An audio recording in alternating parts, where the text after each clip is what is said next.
Hello guys, this is your friend Shinobi Addict 2.0. We are back with a new fanfic.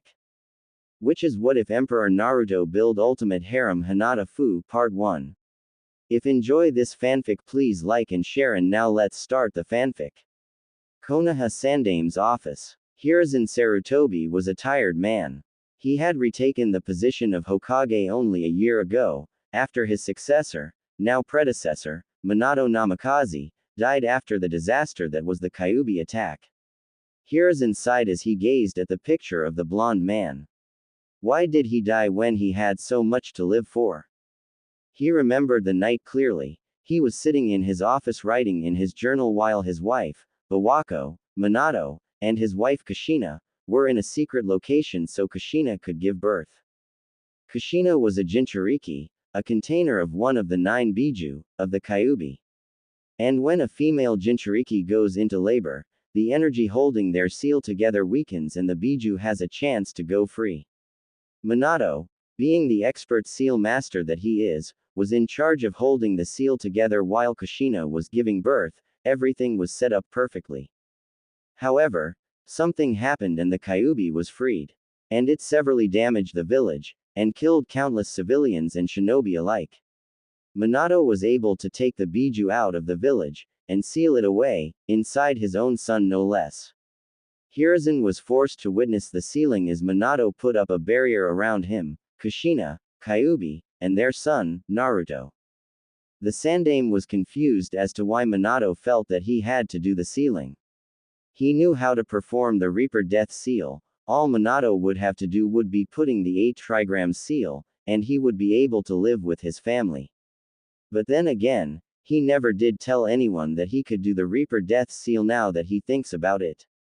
When the barrier was lifted, Minato was already dead. The Reaper Death Seal, which summoned the Shinigami, had taken his soul as payment for the sealing, but Kushina was still hanging onto what little life remained within her. The Kyuubi had pierced both her and Minato when it attempted to strike Naruto and prevent itself from being sealed. Both parents had sacrificed themselves to protect their child. Kushina was able to tell Hiruzen Naruto's name, and that both she and Minato wanted him to protect their child. Both of them were dead with a smile on their faces. Hiruzen knew that Jinchuriki were treated harshly, but because Kushina's status as one was kept a tight secret, he didn't know how harshly. The meeting that followed changed everything, for both him and Naruto. Flashback Council Chambers 1 year ago. There will be order in this room. Hiruzen yelled as the chaotic sounds threatened to make everyone deaf. Especially from the civilian side. Everyone was silent at the Sandame's voice, not to mention the annoyed glare he was sending to people he knew would cause problems. A baby Naruto was in his arms as he, somehow, slept through the noise that was the council. Sandame-sama, how can you expect us to be calm at a time like this? We've only just survived a crisis. A civilian member pointed out. I understand that you are all still nervous, Hiruzen said. However, we will not be acting like children who were just let out for recess. Where is Minato-sama? Hiyashi Hyuga asked, pointing out the absence of their yondaime. Everyone else had noticed this as well and began asking where he was. Hiruzen let out a deep sigh and began, Minato has died sealing the Kyuubi. Sealing it where? Shikaku Nara asked. Hiruzen knew he was going to regret this, inside this little boy. Almost immediately, the entire civilian side of the council erupted into chaos. It's the demon. Kill it now before it's too late. The yondaime turned it into a baby so we could have our revenge. Silence. Hiruzen yelled, using chakra to make his voice louder than necessary. The civilians quieted down, but sent intense glares towards the baby. Naruto was able to feel the glares and shifted uncomfortably in Hiruzen's arms, his face twitching with fear. Seeing this, Hiruzen slowly rocked his arms in an attempt to soothe the baby. Naruto stopped squirming, but was still looking afraid. Hiruzen called over an Anbu with a horse mask, and handed Naruto to him. This boy is Minato's legacy. He sealed the Kyuubi inside him so that he could use its power to defend Konoha. He is not the demon, Hiruzen said with a glare. Hiyashi noticed something familiar about the boy, especially his blue eyes, and made a note to talk to the Sandaime later. Effective immediately, I shall be reinstated as the Hokage, and everything that has been said in this room about the Kyuubi is to be an S-rank secret punishable by death, the Sandaime declared with a heated glare. Dai Kyuubi. While everyone had their attention on the Sandaime's declaration, nobody noticed a civilian council member sneaking behind Horse and knocked him over, grabbed Naruto, and used the knife he had on him to attack Naruto. However, because of his shaking nerves, he cut Naruto from his right shoulder down to his hip, slicing the boy into 2 pieces. Hiruzen was instantly upon the boy, using what little healing knowledge he had to try and help him. Uma had his kunai piercing the councilman's throat, killing him instantly. All while Naruto was crying loudly from the pain and from the red aura that was surrounding him. Instantly, the civilians began to panic. The demon's going to kill us all. Finish it now, you old fool. The Sandaime began barking orders. Bird, get everyone out of here. Hiyashi, Shikaku, Choza, and Inoichi stay. Rabbit, get me an available medic nin. Horse, make sure that we have no more attacks. Go. All 3 Anbu jumped into action. Bird shoved all of the uncooperative civilians out of the door while the clan heads went silently. Some of the civilians had to be threatened with the ANBU's Tonto. Rabbit had jumped out of the window and raced towards the hospital, hoping that there was a medic available. Meanwhile, Hiruzen was desperately trying to slow down the bleeding with the Mystic Palm Jutsu. While he was able to use it to a decent degree, he was only able to slow down the bleeding to a small amount. What can we do? Choza Akamichi asked. Unless any of us knows a healing jutsu that is more powerful than what the Hokage is using, then there's nothing that can be done, Hiyashi said. This is extremely troublesome, Shikaku said as he stood wide awake. I'm afraid that you're right, Inoichi Yamanaka sighed as he looked away from the crying baby. Inside the seal, the Kyuubi was growling in frustration as it pushed its chakra through the seal into his container's body. His 9 tails were waving around in a frenzied manner, showing his hidden nervousness. Human stupidity will never cease to amaze me, Kyuubi growled as one of its tails began to slowly shrink. That Hokage of theirs better come up with something soon, I don't know how long I will be able to do this, he muttered as he continued to push chakra through the cage. Council chamber. Hokage-sama, Rabbit said as he appeared back into the room. There is no available medic, they are all treating victims of the Kyuubi attack. The Hokage cursed as he continued working while sweat began to gather on his brow. He had used too much chakra during the attack and was starting to feel the strain.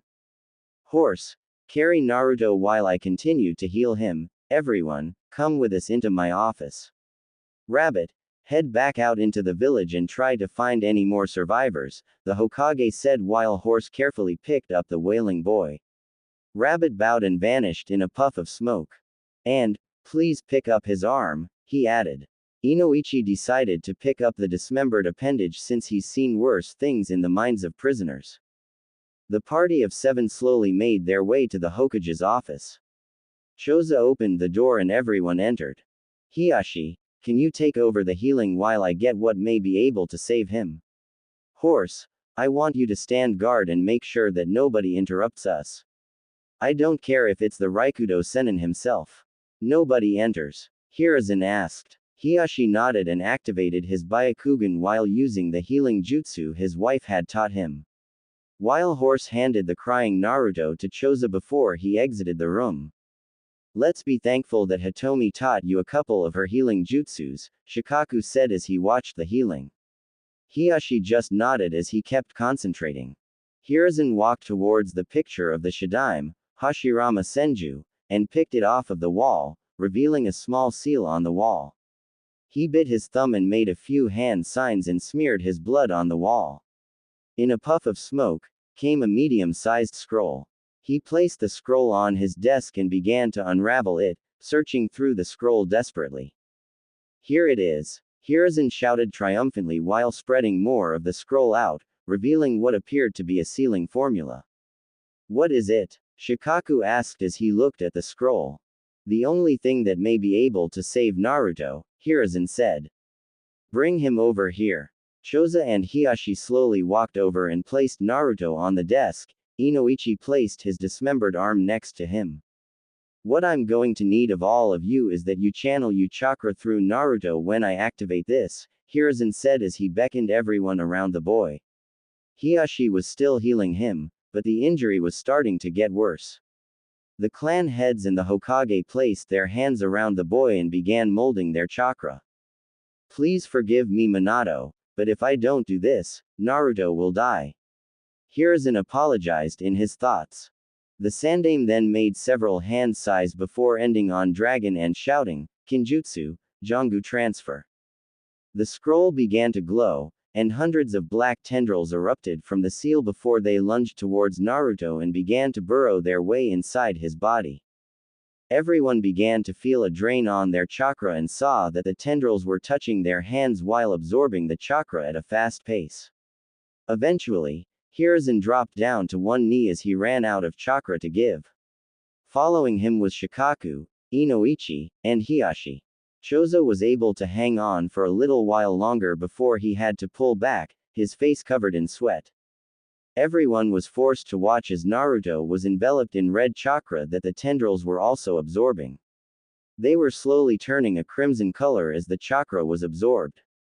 Inside the seal, even the Kyuubi was feeling the drain on its chakra as the tendrils began to nestle in Naruto's body. All that he had left was 2 taels worth of chakra. This may be draining, but I can see the benefits that this will give the kit. Kyuubi noted as he observed the changes going through Naruto's body. It's done, but I'm going to have to sleep for a while because of this, the chakra beast mumbled as he laid his head on his paws and began to close his eyes. Before he closed his eyes, he thought, I'm interested in seeing how this will play out in the future. I've got my eye on you, kit. With that, the Kyuubi closed his eyes and entered a well-deserved rest. Outside, everyone was taking deep breaths as they tried to recover some of their chakra. They looked and saw that the tendrils had stopped moving through the boy's body, but several of them were still wiggling out of the space where he was dismembered. The tendrils shot out and grabbed his arm before pulling it towards him and stitching the arm back to his body. The arm began to move around as Naruto began to use it normally. He was still crying due to all that happened. What was that? Inoichi asked as he shakily got to his feet. Hiruzen used his desk to get up and said, a kinjutsu that the Shadaime stole from Taki after they tried to assassinate him. What does it do? Shikaku asked as he observed the now sleeping blonde. It turns the person using it into a host for thread-like tendrils and gives them a wide range of abilities, the Hokage explained. What kind of abilities? Shikaku inquired. The Sandaime took a deep breath before starting. It will allow Naruto to absorb the hearts of his enemies and gain their elemental affinity, plus the knowledge of whatever jutsu they might know. I'll have to look through the scroll for any more information. As if he didn't have enough of a burden already, Choza sighed as he pitied Naruto. It wasn't even 2 hours after his birth and already his life was being turned upside down. There is a question I have for you, Hokage-sama, Hiashi started. Yes. What is it, Hiashi? Hiruzen asked. Is this boy Minato and Kushina's child? Hiashi asked. Hiruzen's eyes widened along with Choza's and Inoichi's. Shikaku just closed his eyes and muttered, troublesome, under his breath. The Sandaime reached under his desk and activated the privacy seals that closed off the room from anyone outside. How did you figure that out? Hiruzen asked. 2 things stood out to me, Hiashi began. 1. I noticed that Naruto had very distinctive blonde color in his hair, and that his blue eyes were almost exactly like Minato's. And 2. I knew Minato since he was my teammate, he would never ask anyone to give up their child if he was unable to give up his own. Hiruzen sighed as he closed his eyes. Yes, Kushina told me that this was their son, just moments before she moved on. She asked me to protect him to the best of my ability. However, I can't do too much without making it look like favoritism. He could enter one of our clans, after all, We were all friends with Minato and we would want to make sure that his son would be taken care of, Choza suggested. Unfortunately, I can't allow that, the Sandaime said. Why not? Don't you want the best for Minato's son? Inoichi asked. The Sandaime sighed, feeling his age as the years began to weigh down on his body. I can't allow it because if I were to give one clan a Jinchuriki, it would cause a shift in power and create a civil war over who would own Naruto. As much as I hate to admit it, he's right, even though we all want to help Naruto, we need to think about what would happen in the future, Shikaku stated. What about Kakashi? Shouldn't we tell him about who Naruto is? Hiashi asked. No. Think about it, he's already in a depression because he lost both his sensei and Kushina. If he tell him now, he'll fight tooth and nail just to claim ownership of him and practically make him a target because all of the other villages will think that the copycat ninja is training an apprentice, Shikaku said. When will he be told? Choza asked. After he gets out of his depression, he'll be able to handle the situation better when he has a clear head, the Sandaime said. What can we do to help Naruto then? I don't want him to have to go through life without someone to properly help him. You know that those civilians won't keep quiet with the news that he's the Jinchuriki, Inoichi said. Hiruzen put his hand to his chin and said, You three have children, correct? The Ino-Shika-Cho trio nodded, and your wife is expecting in 2 months, right? Hiashi nodded his head. Then you can push your children to become his friends. Kami knows that he'll need plenty of close friends throughout his life. All men nodded in agreement. Now I believe it's time we return for the night. Hiashi, could you send Hitomi to me tomorrow?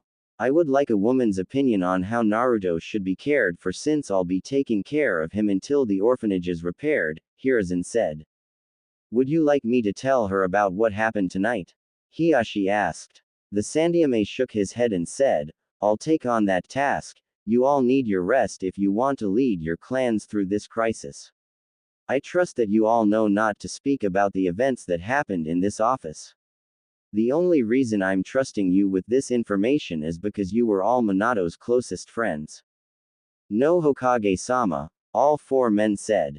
The Hokage then lifted the privacy seals and dismissed the men before he wrapped Naruto in a cloth and held him in his arms, slowly rocking him to sleep. Flashback end. The Sandaime shook his head to get out of his remembering. He looked at the time and saw that it was almost 2 o'clock.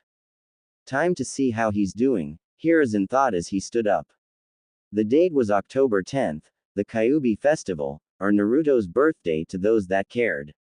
The Hokage left the Hokage Tower and walked towards the orphanage that Naruto was placed in. He and the 4 clan heads were planning to spend the day with Naruto while he played with their children.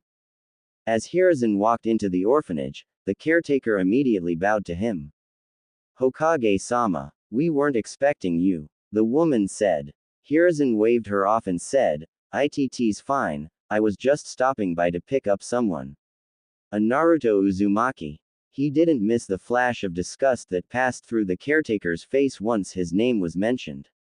She quickly put on a forced smile and led the Hokage to a room where a small crib was. Inside the crib was a tiny baby with blonde hair and blue eyes. Hiruzen noticed that he was unhealthily thin, and that there were faded bruises on his body. Why is he so thin? And covered in bruises? The Hokage asked, already knowing that the woman would lie. Hiruzen must have been a fortune teller, because the woman said, he refuses to eat most of the food we give him, and the bruises are because he keeps bumming into things when he crawls around. So you just let him crawl around unsupervised? Hiruzen asked, raising an eyebrow to make it look like he was believing the tall tale. Of course not, those are from when he gets out of his crib when he's supposed to be napping, the caretaker said as she believed that the Hokage believed her. Hiruzen knew just how to do 2 things, make Naruto happy and piss off the caretaker, that was clearly doing her job to care for all children. Well, it looks like you're a little genius, aren't you Naruto-kun? Hiruzen said as he picked up Naruto. The small baby just looked at him with a small hint of fear on his face, something that didn't escape the aged Hokage's eyes. Well, We better get going, there are some people expecting us, Hiruzen said as he took Naruto in his arms and left the orphanage, leaving behind a fuming caretaker. She was hoping that the Hokage would get angry at the boy for the lies that she was telling him, but she didn't know that a shinobi was trained to detect lies. Only a trained shinobi could truly hide the truth from the lies. The Hokage then performed a shunshin and appeared at the Akamichi compound where Naruto was welcomed openly. He walked into a large, small in Akamichi standards, dining room where waiting for him was the Inoshika Cho trio and their children, and Hiashi, Hitomi, and Hinata Hyuga were also present. All of the children were in a small play area surrounded by a fence. Like his father, Shikamaru Nara was sleeping in a pile of stuffed animals. Shoji Akamichi and Ino Yamanaka were playing with some building blocks, a small smile on their faces. Hinata was just sitting by herself while playing with a small stuffed fox and monkey. Hiruzen walked over to the children and placed Naruto in the play area, where he just nervously crawled over to the pile of stuffed animals and timidly picked up a stuffed from before hugging it gently. All of the adults watched as Naruto moved to a far corner and continued to hug the frog like it was a shield. Hiruzen saw how he would look at the other children with some fear in his eyes. Obviously there was more going on in the orphanage than he was aware of. I've failed all three of them, Hiruzen softly whispered. What are you talking about, Hokage-sama? Inoichi asked. Hiruzen sighed and said, it appears that Naruto has had poor treatment in the orphanage. When I picked him up, he was very thin and there were bruises that were slowly healing. How can you allow them to continue doing this to him? Hitomi demanded with a glare. Hiruzen cringed at the woman's glare and said, I've had all the civilians who attempted to assassinate him executed, but I can't do anything to the people who work in the orphanage because it's controlled by the civilian council. All we can do is make sure that he gets the bonds that he needs, Choza said. Hey, look at this, Shikaku said, lazily pointing at the play area. All the adults looked and saw what was happening. Hinata had crawled over to Naruto and held out the stuffed fox for him to play with. Naruto looked at the fox before gently taking it. He then held out the stuffed frog for her to take, but Hinata just shook her head and gave him a small smile. Naruto then gave a small smile of his own before he started to play with Hinata. Kawaii. Hitomi softly squealed at the cute sight. Hiruzen chuckled and turned towards Hiashi before asking, weren't you and Minato planning on a betrothal between your children? Yes, but we were planning on going over the details after Naruto's birth since he had no free time to spare beforehand, Hiashi said. Me and Kushina-chan supported it. Hitomi said. Did you think that they would like each other? Inoichi asked. We knew that they would. Mother's intuition after all, Hitomi declared proudly. Shikaku sighed and said, troublesome, women just seem to know almost everything about their children. Well, they did give birth to them, Choza pointed out. Has there been any changes with his Jangu? Hiashi asked. Hiruzen shook his head and said, the stitching is still there, and some of the threads will wiggle out of his skin every once in a while, but there has been nothing else. Why doesn't the stitching go away? Hitomi asked. It stays there because the Jangu allows the user to extend their limbs where they are stitched together, Hiruzen explained. When do you plan on telling him about it? Or the Kyuubi? Inoichi asked. I think I'll tell him about Jangu when he's either 4 or 5. Of course, I'll have to come up with a cover story. He'll learn about the fox and the real reason he got Jangu when he's a genin, Hiruzen said. That seems like a good idea, Shikaku said. Most clan children start training around that age, so he'll be just like them. And he'll probably be mature enough to handle the knowledge that he's a Jinchuriki when he's a genin. But, what if someone tells him about the Kyuubi beforehand? We'll cross that bridge if it comes to that, Choza said. Choza's right, we shouldn't worry about that right now. We should be celebrating Naruto's birthday, Hiruzen said. You know, speaking of telling people things, what are we going to do about Kakashi? Inoichi asked. He's still in depression. And it seems like he's taken a part of his lost team and made them as his own hobbies, Hitomi told him. Obito's chronic lateness and Sharingan, Choza said. Rin's concern for teammates, Shikaku said. Though he's not as worrisome as she was. And Minato's love for Jiraiya's books, though he only reads the smut while Minato just read his adventure story, Hiruzen said. Inside he was crying. I can't believe I had to call his holy work smut. Inoichi sighed and muttered, at this rate, he'll never know about Naruto's heritage. Not unless we stick Naruto next to a picture of his father, Hitomi said. I believe it's time we bring out the food, Choza said as he clapped his hands. Several servants came out with dishes in their hands. They set the table for all of the adults and children. All of the adults picked up their children from the play area and placed them next to them. Naruto was sitting next to Hiruzen and stared at the food hungrily. I was right, Hiruzen muttered as he saw how hungry Naruto was. Grr. Choza. Inoichi scolded. It wasn't me. The Akamichi head protested. Hitomi began to giggle behind her hand while Hiashi was fighting a smirk that was forming on his face.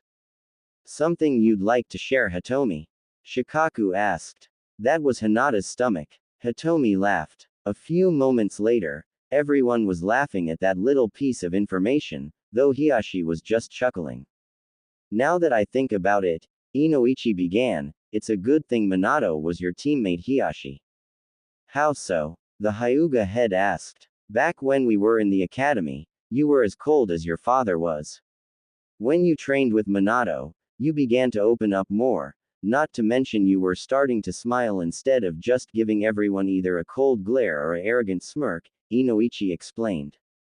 Hiashi sighed and said, I still have to act like a cold bastard with a stick up my ass around the Hyuga elders so they think I'm still the Hyuga image of perfection, instead of how I am now. You must be an amazing actor then, Hiruzen said. Well, Jiraiya-sensei did make me the inside man when we would perform an infiltration mission, Hiashi explained. Minato-kun was a horrible actor, Hitomi remarked. Everyone nodded in agreement. Hiruzen looked down at his plate and saw that Naruto was practically inhaling whatever food he could reach. Choza, I think there's someone who could eat more than an Akamichi, Hiruzen said. Choza looked over and saw that Naruto was eating at a fast pace. Oh hell no, I'm not losing my title of biggest eater to a baby of all things. With that, Choza began to eat whatever food he could grab. Hitomi had to smack his hand away when he tried to grab a portion of Hinata's.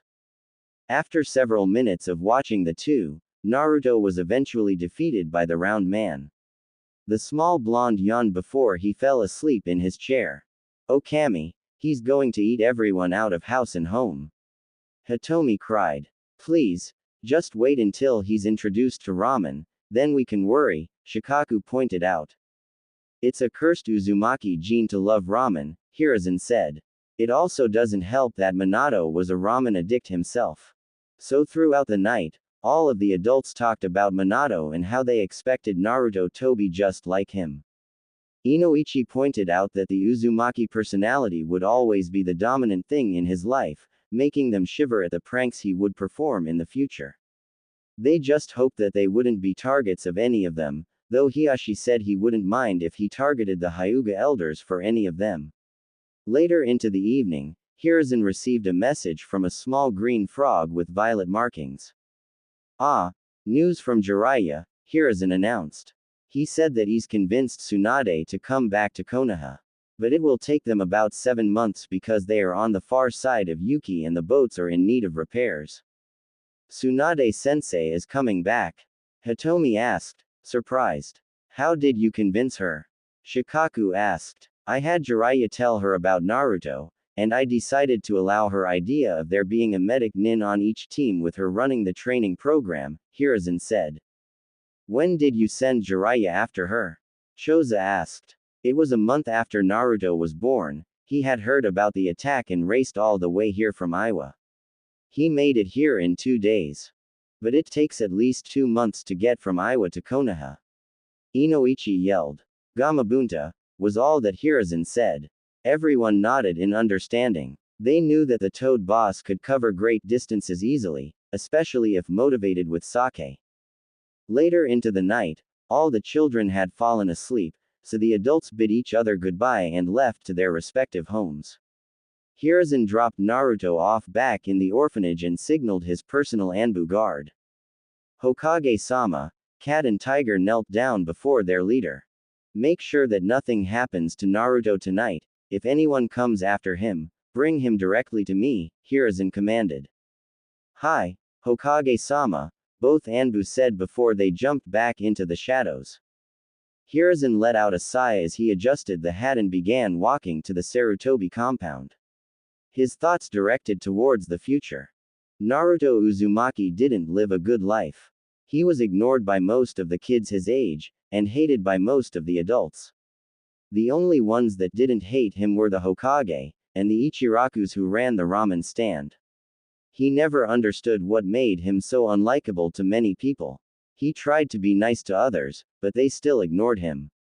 He used to think that it was because of the strange stitches on his side, but then realized that it would be stupid to hate someone because of that. He learned that he would have to hide his sadness since he saw that people seemed to enjoy seeing him suffer. So he just gave everyone a big grin with closed eyes. He kept his eyes closed because he knew that no matter what he did, he couldn't hide the sadness that would show. Currently, Naruto was on his way back to the orphanage after spending the day at Ichiraku. He ate as much ramen as possible without spending all his money. He snuck back in through a hole in his room, before covering it back up with a small rug. Naruto sighed as he climbed back into his rickety bed and closed his eyes. However, before he could fall asleep, he was yanked out of bed by someone. He looked up and saw that it was the caretaker that was dragging him by his arm. Hey, let me go, Naruto cried as he started to struggle, only to get punched in the head by the woman. Shut up, you little monster. The nasty woman growled as she opened the door to the orphanage. She then proceeded to throw Naruto into the cold winter night. You've overstayed your welcome here. Now leave and don't come back. With that, she slammed the door in Naruto's face. Naruto just sat there in shock, still processing what had just happened. When he realized that he was just kicked out of the orphanage, he stood up and began to walk into the dark streets of Konoha. The young Uzumaki kept to the alleyways since he knew that it would be a very bad idea to walk out in the open. He wanted to go to Ichiraku's but knew that they would be closed at this hour. He thought about going to the Hokage, however he decided that since he hasn't seen him in over a month that he was very busy. Naruto eventually found a small cardboard box that was under an awning. Naruto decided to make it his new home. So the young boy crawled inside and curled himself into a tiny ball before falling asleep. To-san, Ka-chan, please help me, were the last thought Naruto had before succumbing to a dreamless sleep. Hokage's office. Curse this damned paperwork. Where does it keep coming from? How the hell did Minato get it done so fast? Hiruzen thought as he went through each paper, trying to finish up quickly so he could try to go and see Naruto. He and the clan heads weren't able to make another meeting after the one where Naruto was only 1 year old. Those damned council members on the civilian side are keeping me away from Naruto too much, Hiruzen growled as he finished what he considered the last paper for the evening. He sighed as he leaned back into his chair, thinking about how lonely Naruto might have been. He took out his crystal ball and used it to try and find Naruto. First he looked at his room in the orphanage, but it was surprisingly bare of everything. What? Hiruzen screamed as he shifted the view around the orphanage until he saw the caretaker throwing all of Naruto's stuff into a bonfire. Hiruzen growled as he desperately searched with his crystal ball for Naruto. The image kept changing to different places in Konoha, but couldn't find him. This is not good, the Sandaime said as he summoned an Anbu. Get me Hiyashi Hyuga, Shikaku Nara, Choza Akamichi, and Inoichi Yamanaka, Hiruzen ordered.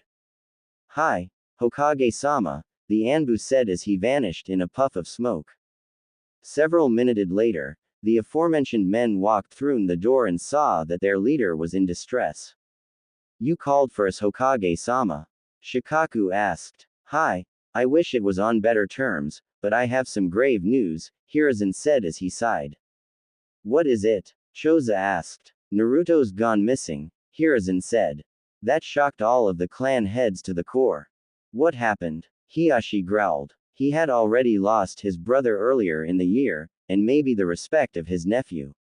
He wasn't going to lose the only connection with his best friend. I suspect that he was kicked out of the orphanage tonight, but I haven't been able to locate him at all, and I've been looking through the crystal ball for the past half hour, Hiruzen said. You know for a fact that Tsunade's going to thrash people for this when she gets back from that gambling fair, Choza said.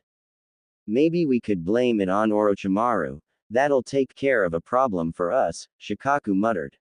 They all shared a chuckle at that before turning serious again. Do you want us to go and try to find him? Choza asked. Hiruzen shook his head and said, you should just send out your most trusted clan members, or in Hiyashi's case, most trusted branch members. It would look too suspicious if you were to go out and look yourselves. Yeah, but we're going to leave Tsunade to you, Inoichi said as he and the other clan heads rushed out of the room before Hiruzen could protest. I better start going over my will, the Sandaime thought as he reached into his desk and pulled out a scroll. I, Hiruzen Sarutobi, hereby leave my entire Ika Ika Paradise collection to my son Asuma Sarutobi. 1 month later. Needless to say, Tsunade was royally pissed, and the Hokage didn't die. Though he was admitted to the hospital for a week after Tsunade put some strain on his old heart, and then making him completely better. Naruto was found at this time. Tsunade was on another search for him when she heard crying coming from an alleyway. Inside the alley was everyone's favorite blonde, besides me, crying in his sleep. Tsunade brought him to the Sandaime who, after managing to convince Naruto, got the young Uzumaki a small apartment.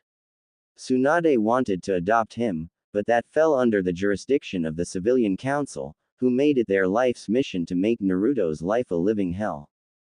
Currently, Naruto was in his bedroom asleep in his bed. His life had gotten somewhat better when the Hokage got him his apartment.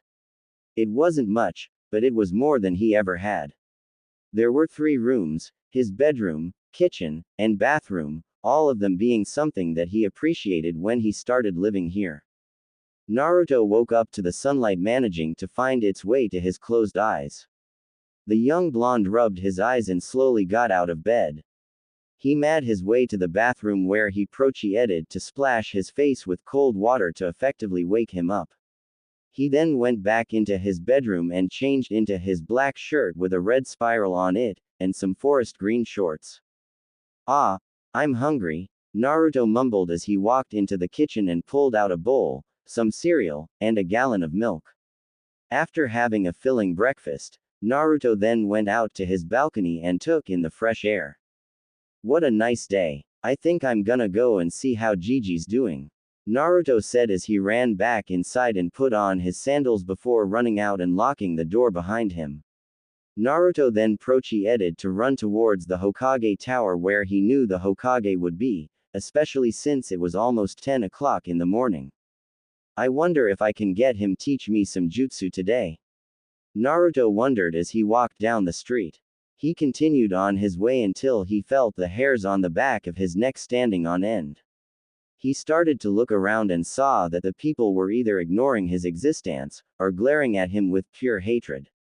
Naruto just put on a smile and continued walking down the street.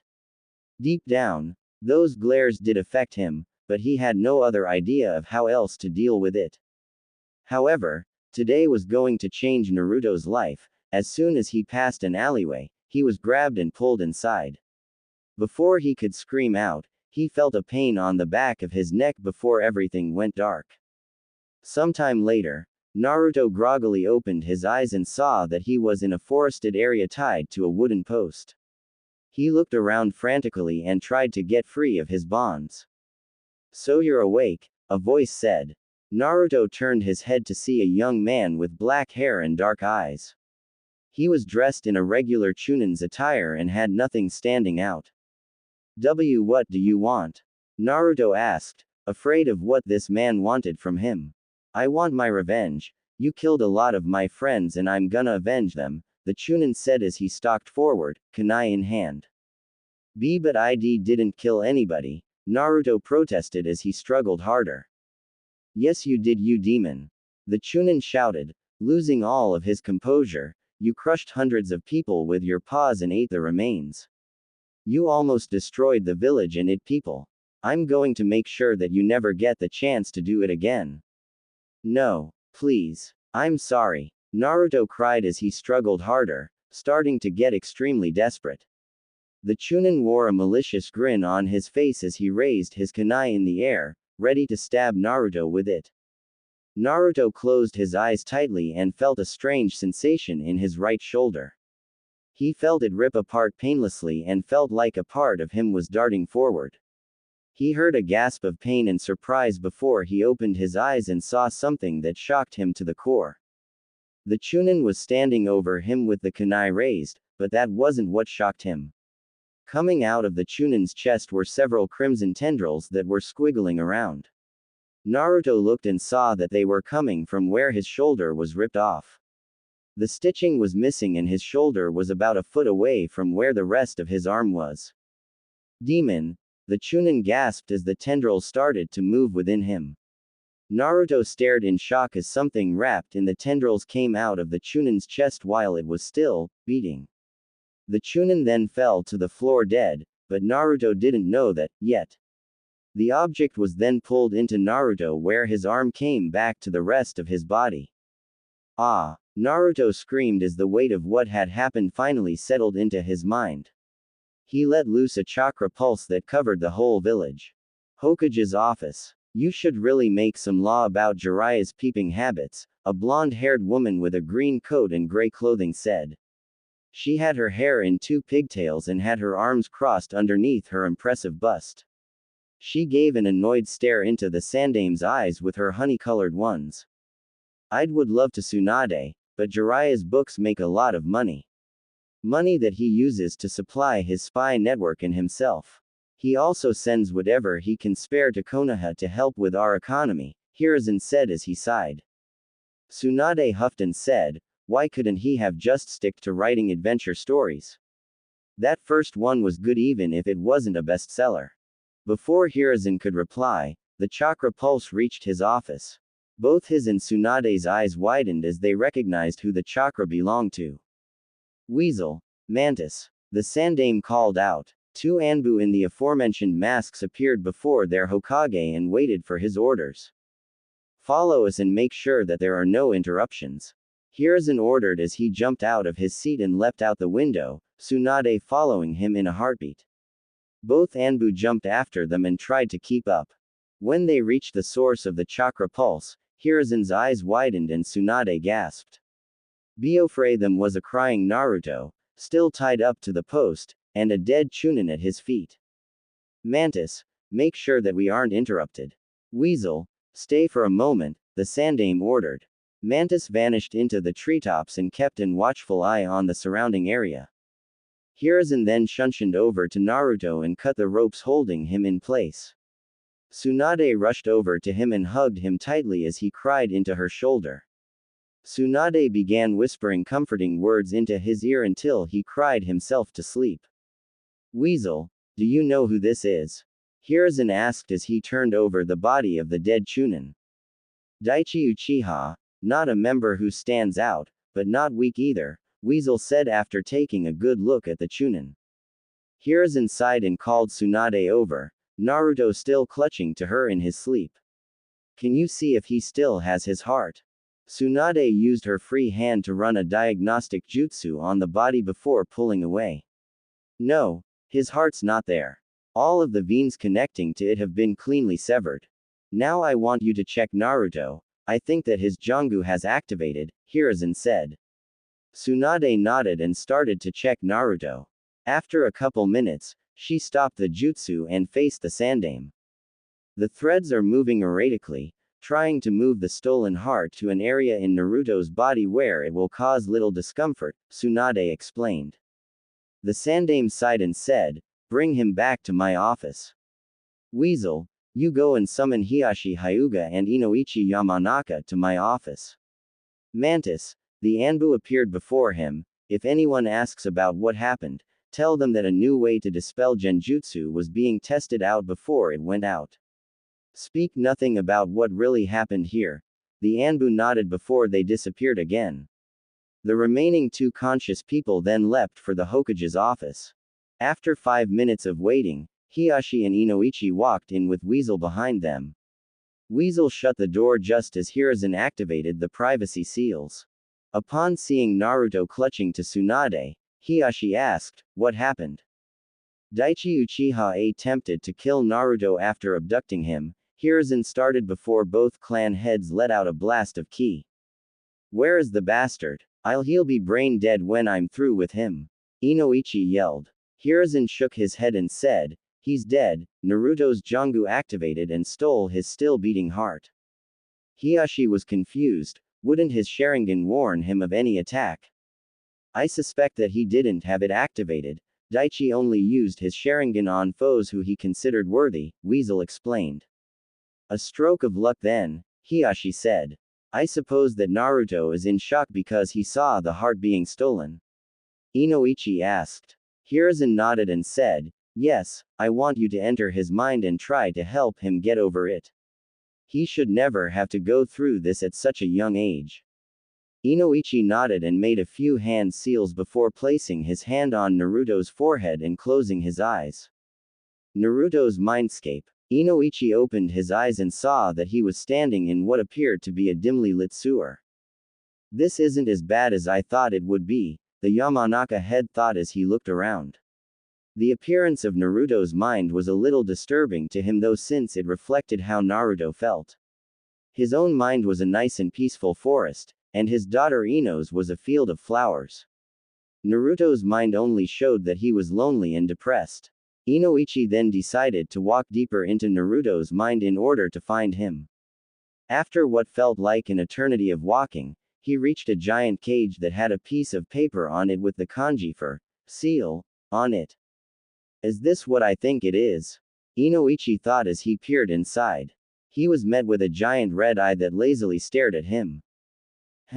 You're not my jailer," a booming voice said as Inoichi realized what he was seeing. Kyuubi, Inoichi gasped as he saw the Biju fully illuminated behind the cage. The only thing that confused him was the fact that he only had 5 tails and what appeared to be the stump of a 6th. "I know what you're wondering. What happened to my tails, right?" Kyuubi asked, to which Inoichi just dumbly nodded. "Remember the night I attacked? When your Hokage used that kinjutsu to save the boy, it drew upon my chakra when you and your allies ran out. Let me tell you, I was left with 2 tails worth of chakra." "Why are you being so civil with me?" Inoichi asked. Kyuubi snorted and said, "Because right now, you're the only one who can make sure that my jailer doesn't become a brain-dead idiot. If you want to find him, he's down that hallway." Kyuubi pointed a claw in the direction Naruto's consciousness had retreated to. "Thank you," Inoichi said as he began walking down the hallway. The Kyuubi said nothing as he watched the Yamanaka go to help his Jinchuriki. Inoichi walked down the white hallway until he reached a door.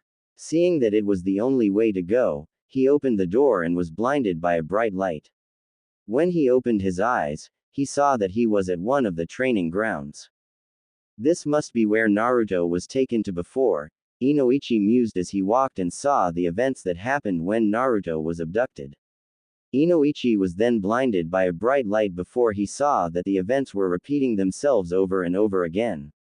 Having enough of this, the Yamanaka head walked towards Naruto and cut the ropes holding him in place, stopping the memory.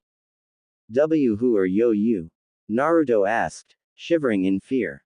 Inoichi, seeing how frightened he was, knelt down in front of him and gave him a friendly smile. "My name is Inoichi Yamanaka, and I came into your mind to help you." Me. Naruto was confused. This stranger wanted to help him. Most strangers just hated him for no reason at all. "Yes, I understand that you are feeling very scared right now," Inoichi said. "IIKK killed someone," Naruto said as he began shaking again. Inoichi sighed and said, "Yes you did, and you're never going to get over it. But you have to understand, if you didn't defend yourself, you would have been either seriously hurt or dead. Naruto stared at him in shock as he continued, people never get over their first kill, but you have to find a way to move on. People make hobbies to try and do it. A person I know is always late to any meeting, do you know why? Naruto shook his head. Because that's how he copes with his problems. I think I understand what you're saying, Naruto said. Inoichi smiled and said, good, now how about we go back to the real world? The Hokage's very worried about you. And I know you have some questions for him. Naruto nodded and Inoichi placed his hand on his forehead and both of them closed their eyes. Sandame's office. Both of the male blondes opened their eyes to see that they were back in the Hokage's office. Naruto looked and saw Hiruzen speaking with the blonde woman that found him when he was alone, a person with white eyes, and a teenager in a mask. We're gone for 5 minutes and you forget about us already? Inoichi asked as he gained the attention of everyone in the room. Naruto-kun. Hiruzen shouted as he appeared next to his surrogate grandson. Hi Gigi. Naruto said as he gave the old man a hug. He then released the Hokage and saw that the blonde woman before she scooped him up in a bone-crushing hug. You're alright. The woman cried as she continued to smother Naruto. Breathing. Naruto gasped out as his face turned blue. The woman realized that she was choking him and quickly let go. Naruto took a deep breath and got his breathing back under control. Hi pretty lady. I'm sorry I don't know your name, Naruto said. Tsunade chuckled and said, my name's Tsunade, don't you remember me? I was the one who found you when you were living in the alleyway. Naruto scrunched up his face in thought for a moment before saying, I think I remember you, you look familiar. Thank you for helping me get a home. Naruto, Hiruzen started, do you want to talk about what happened earlier? Hearing this, Naruto's face fell. Yeah, what were those things coming out of my arm? Hiruzen sighed and said, to explain it clearly, I would have to talk about the day of your birth. We had just survived the Kyuubi attack and were recovering. We had discovered an enemy spy who was attempting to leave Konoha with the information that we were at our weakest. We had him on the run before he picked you up from one of my shinobi who was taking you to the hospital and used you as a hostage. We had confronted him and made a deal, you would be released and the ninja would go free. However, he had sliced you where your stitching was before dropping you and attempting to flee, but an Anbu was able to kill him. In order to save you, I was forced to use a kinjutsu that the Shadaime stole from Takigakure. They attempted to assassinate him. What kind of jutsu? Naruto asked. It's known as Jongu. It makes you the host of thread-like tendrils and gives you a wide range of powerful abilities, Hiruzen said. So when I become a ninja, I'll be a super ninja? Naruto asked, sparkles in his eyes. Everyone, except Weasel, chuckled at his statement. Hiruzen said, well, you'll be a strong ninja. Just think of yourself as someone who holds a unique Kekkei Genkai. So what can I do with Gyo? Jin, whatever it's called.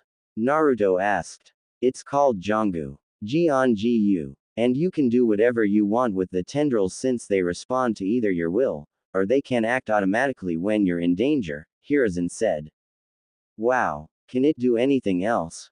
Naruto was bouncing on his feet now. The Sandaime sighed and said, there's one more thing that was listed in the scroll, but I don't know if you'll like it.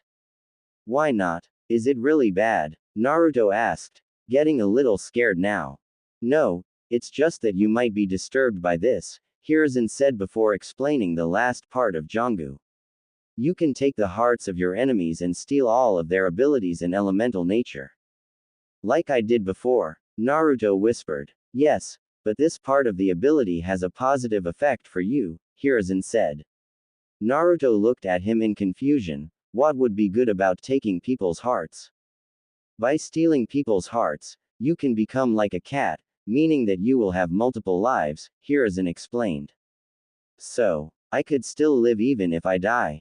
Naruto asked. Yes, but you will have to sacrifice a heart in the process. So you will want to be careful and try not to lose all your hearts, Hiruzen said. Naruto then looked at him and smiled, so can you teach me how to use it? Hiruzen smiled at Naruto's attitude and said, of course, that was what I wanted to do after I told you about this. And these people in the room are going to help you today. Naruto turned and saw Hiashi observing him before he jumped behind Tsunade and screamed, ah! It's another man with scary white eyes. Another, was the thought that went through the heads of most of the room's occupants. Naruto, when did you see someone with scary white eyes? Hiruzen asked, sending an apologetic look at Hiashi who waved it off. It was when I went to the park last week, Naruto started. Ayame Ne-chan was sick so Ichiraku's was closed for the day. I turned the corner and bumped into a man with those eyes. He demanded that I apologize and when I said that he was the one who bumped me, he poked me in the arm and I couldn't move it. I went to yell at him and his eyes grew big and he glared at me before I ran back home. Well, it seems like Naruto didn't have a good first meeting with the Hyuga clan, Inoichi said. Hiashi sighed and knelt down to Naruto's level. I hold no ill will against you Uzumaki-san, I can understand that members of my clan can be difficult at times. I will take care of the issue when I find out who it was that attacked you. Naruto stared at Hiashi for a moment before saying, okay. But I have a question, how are you going to help me with my Jongu? My clan possesses a Kekkei Genkai called the Byakugan. It allows us to see a person's chakra network and it lets us see far away and through objects, Hiashi explained. What about him? Naruto asked, pointing at Weasel. You may remove your mask, the Sandaime said. Weasel reached up and took his mask off, revealing himself to the group. He had dark eyes like Daichi and had lines running down the bridge of his nose. This is Itachi Uchiha, a prodigy of the Uchiha clan, Hiruzen said. So he's going to use his Sharingan? Tsunade asked. What's that? Naruto asked as he listened. Hiruzen turned to the young blonde and said, the Sharingan, like the Byakugan, is a Kekkei Genkai that is associated with the eyes. It allows the user to see chakra, cast powerful genjutsus, and predict someone's movements. A more noticeable feature of the Sharingan is that it can copy any ninjutsu it sees, as long as it isn't associated with anyone else's Kekkei Genkai. That sounds almost as cool as Jongu. Naruto said. Almost. Itachi raised an eyebrow at this.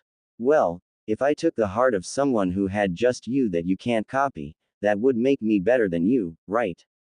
Naruto asked. Everyone was shocked. He had figured out the one thing that he could do that the Sharingan couldn't. Itachi chuckled and said, yes, that would make you better than me. Now let's get started. Naruto, come here, Hiruzen said, beckoning Naruto to him. Naruto jogged over and stood before the Hokage. First, we're going to have you access your chakra. Hiruzen started as Hiashi and Itachi activated their Byakugan, Sharingan to observe the blonde Jinchuriki. How do I do that? Naruto asked. Hiruzen thought of the best way to word it for the boy.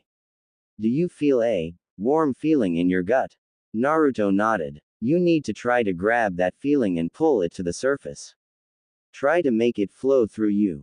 It becomes easier if you put your hands into this seal. He showed Naruto the ram seal. After correcting his mistakes in making the seal, Naruto attempted to draw out his chakra. He felt that warm feeling like the Hokage said and tried to pull it to the surface.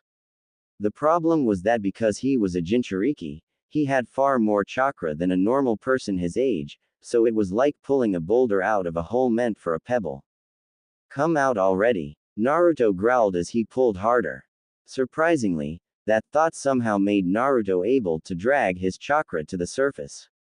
When he finally got it out, Hiashi and Itachi had to turn off their dujutsu because they weren't expecting there to be so much chakra. What's wrong? Tsunade asked as she saw both males rub their eyes. I wasn't expecting so much chakra. It merely disoriented me for a moment, Hiashi said.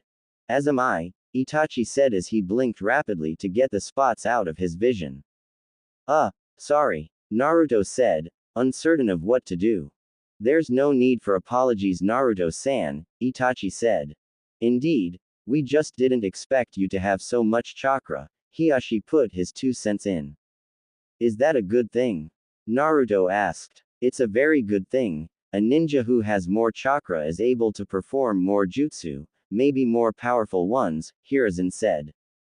Ha, I knew I was awesome. Naruto cheered. It's Kushina with Minato's looks, were the thoughts of everyone except Itachi.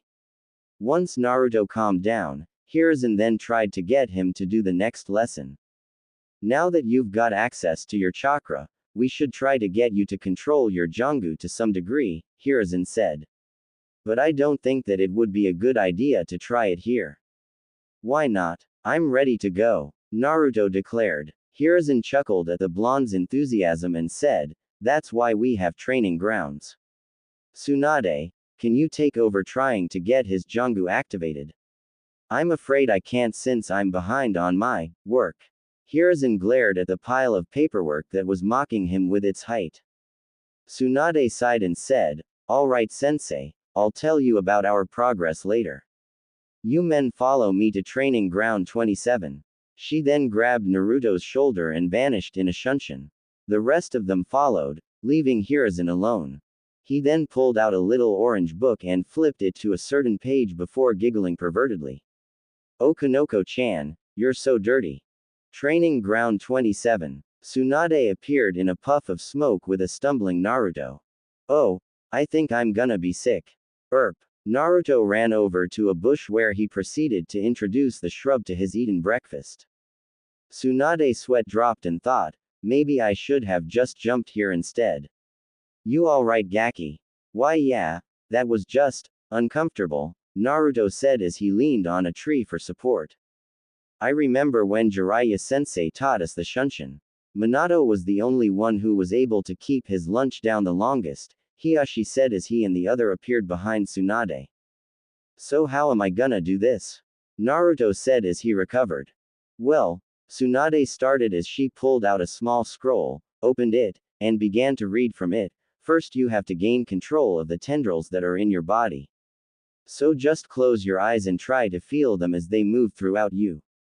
Naruto did as instructed and after a few minutes of concentrating, he opened his eyes and voiced his frustrations. I can't feel anything. It's just not there, Naruto complained. Try fluctuating your chakra, Itachi said as he activated his Sharingan. Naruto just gave him a funny look, not understanding what he wanted him to do. Itachi, realizing his mistake, said, what I want you to do is, make your chakra move around wildly to try and get a reaction out of the Jangu. Naruto nodded his head and closed his eyes. This time he made his chakra move around in an erratic manner before he felt it start to move to his right forearm. His arm then felt a little numb and heard a few gasps. He opened his eyes to see that several tendrils were moving in and out of his forearm without leaving any sort of mark that they had emerged when they went back in. Awesome, Naruto shouted as he saw his progress. I didn't expect him to do it so quickly, Inoichi said. He's just like Minato, able to get the gist of any technique in only a few tries, Hiashi thought as he watched Naruto make his tendrils dance through the air, making shapes or animals. I think I've got the hang of this, Naruto said. Well, you can use what sensei wrote down as the basic control, Tsunade said as she read the scroll. When you have a better control over it and are a little older, you can start on some of the complicated stuff. Ah, I want to work on it now, Naruto whined. Yet, he's got Kushina's attitude. Always wanting to do the hard stuff right away, Hiashi thought, silently chuckling to himself. I think that you've done enough work for today, now how about I treat you to some ramen? Tsunade said the magic words. Ramen, Naruto yelled as he clung to Tsunade's leg. To Ichiraku's. Alright, just get off, Tsunade yelled. Naruto sighed as he leaned against the tree he was using as a target. The bark was littered with slash marks and punctures, like a bunch of other trees that were in the area. He was working hard mastering his Jangu and making new ways to fight with it. He had made a bunch of new attacks to use, especially with his new ability. He remembered when the Hokage helped him learn this new part of the Jangu. Flashback 3 months ago. Ah, Naruto-kun, I was expecting you, Hiruzen said as he saw the blonde walk inside. You were? Naruto asked as he entered. Hiruzen smiled and said, yes, I was wondering if you would like to learn another ability of the Jangu. Don't you know me by now, Gigi? Of course I want to learn a new ability. Naruto shouted as he practically bounced off the walls. Hiruzen chuckled and said, excellent, we'll leave for my personal training area in a few minutes. Why don't we just go now? Naruto asked. I've been signing a lot of papers today and my hands are a little numb. I would like to have some feeling in them before we start training, Hiruzen said as he glared at the pile of finished paperwork. Okay. There was something I had to tell you anyway, Naruto said as he took a seat. What is it? Hiruzen asked. Naruto pulled back the sleeve of his right arm and showed the sandaime that there was stitching in the middle of his forearm. What happened? Hiruzen asked, thinking that Naruto was attacked. Naruto rubbed the back of his head and explained, well, I was thinking about the abilities of my Jangu and remembered that I could extend my limbs at the stitching. So I was thinking that it would be really cool if I could shoot my arm out at someone. When I tried to do it with my original stitching, it felt really uncomfortable. But then I felt my arm getting tingly and saw that this was happening. Incredible. I thought that you had to be cut for THTA process to happen, Hiruzen said. Can you make it go back to normal? I mean, can you make that arm normally attached without the stitching? Yeah, but it takes a lot of focus and makes me really tired when I do that, so I decided to leave it there and only take it away when I'm on vacation or something, Naruto said. It's probably his Uzumaki genes or the Kyuubi, the sandaime thought. The scroll didn't say anything about this sort of thing.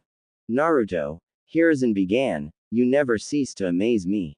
Let's go. This technique is something that I know you're gonna love. Hiruzen then led Naruto to the Hokage's personal training grounds, which was in a cave behind the tower underneath the Hokage monument. There was a waterfall inside the cave and an area filled with weaponry. Wow! Naruto shouted as he saw the training field. Indeed, it is very impressive, Hiruzen said. The Shadaime and Nadaime created this training field for all Hokages and their personal apprentices to use. Does this mean that the Yondaime trained here? Naruto asked. The Yondaime was his idol, so he was excited to be in an area where the Yondaime trained. Hiruzen went to answer, but found himself at a loss for words. Now that I think about it, the Yondaime only trained here twice. Rumor was it that he had a secret training ground, but nobody knows where it is. Now, before we start on your Jangu, I'm going to teach you AD ranked Kaden Jutsu, Hiruzen said. You're going to teach me a jutsu? Naruto cried in disbelief. Yes, because you're going to need at least one jutsu for this new ability of the Jangu, Hiruzen explained. Now this jutsu isn't really that big of an attack, but it's the only one I've got that you probably won't hurt yourself with. But if you do hurt yourself, it won't be too bad. So what's the jutsu? Naruto asked, paying close attention. Hiruzen then started to explain the jutsu, the hand seals Aruma, Inu, and Tora. He made the hand seals and took a deep breath before shouting, Kaden, fire bullet jutsu. He shot out a small fireball the size of a tennis ball that impacted against the waterfall, making it steam a little. Wow! Naruto shouted in amazement. In order to do this jutsu correctly, you have to gather chakra in your lungs and mold it into the shape of the fire bullet. Then you take a deep breath and exhale the air after it mixes with your chakra. When you are exhaling, you have to change your chakra into fire, Hiruzen explained. Okay. Naruto cried as he made the hand seals and took in a deep breath. After mixing his chakra, he exhaled while shouting, Kaden, fire bullet jutsu. But instead of a fireball coming out, he coughed out a cloud of smoke. Hiruzen just laughed as Naruto ran over to the small lake and began to take big gulps of water. After about 27 tries, Naruto was able to perform the jutsu correctly. The sandaime made him do it several more times so he could get used to the chakra flow. Now we're going to make an advancement with your Jongu, Hiruzen said as he pulled out a sealing scroll. So what am I gonna learn? Naruto asked. Hiruzen chuckled at his enthusiasm and said, you're going to use the Jongu to make your hearts fight for you. Huh. Naruto didn't understand what he was saying. The Sandaime sighed and said, you can make the threads come out and make a body for the heart you stole to fight alongside you. I still don't get it, Naruto said as he scratched the side of his head. Hiruzen then tried to explain it though another approach, pull off your arm and have a bunch of threads come out. Naruto did as instructed and a fair amount of threads came out and formed a sphere the size of the hat Hiruzen was wearing. Now, can you feel your second heart? Naruto nodded. Try to move it into that sphere. Naruto closed his eyes and concentrated. He felt the heart within his body and willed the threads to move it. He could feel the heart as it went up his arm and towards where his arm detached. Naruto opened his eyes and saw the heart, still covered in crimson threads, as it was absorbed by the sphere. The sphere then shuddered as he began to detach from Naruto and it fell to the floor in a quivering mess. Did I do something wrong? Naruto asked as he started to worry. No, what you need to do now is place your hand on the threads and make the heart go into a mask after I place it on the threads, I'll explain afterwards, Hiruzen said. Naruto nodded and waited for the Hokage to pull out the mask. The Sandaime opened the scroll and pushed some chakra into it, making a mask pop out. It was a fox mask with red markings on it.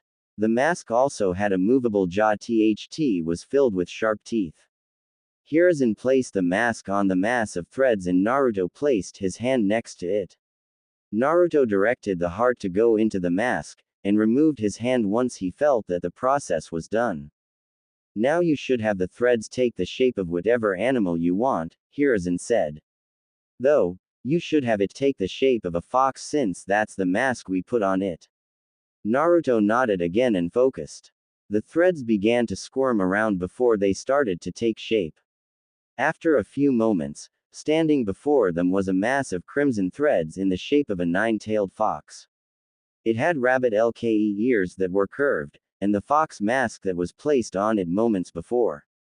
Wow, I didn't know I could do that, Naruto exclaimed as he watched the construct as it stood there like a statue. It's a special ability that the Jongu is capable of, Hiruzen began. You can animate the threads that your stolen hearts reside in so they can assist you in battle. However, it can only use the element of the heart that is inside it. This just makes me even more awesome, Naruto shouted as he ran around his new construct. Though I have to ask, why make it look like the Kyuubi? Hiruzen asked, getting a little nervous. Simple, I want it to look scary. That way my enemies will be too busy being afraid and I'll be able to beat them up. Naruto told him. Hiruzen sighed, he should have known that that was the reason. End flashback. Naruto had learned to perform his jutsu though it was very hard to do. He failed at it many times until he was able to get the just you to work correctly. He currently had the mask stitched to his mask by a long line that went across the upper portion of his back towards his right shoulder. Of course, he was forced to go through a small wardrobe change because of his new additions.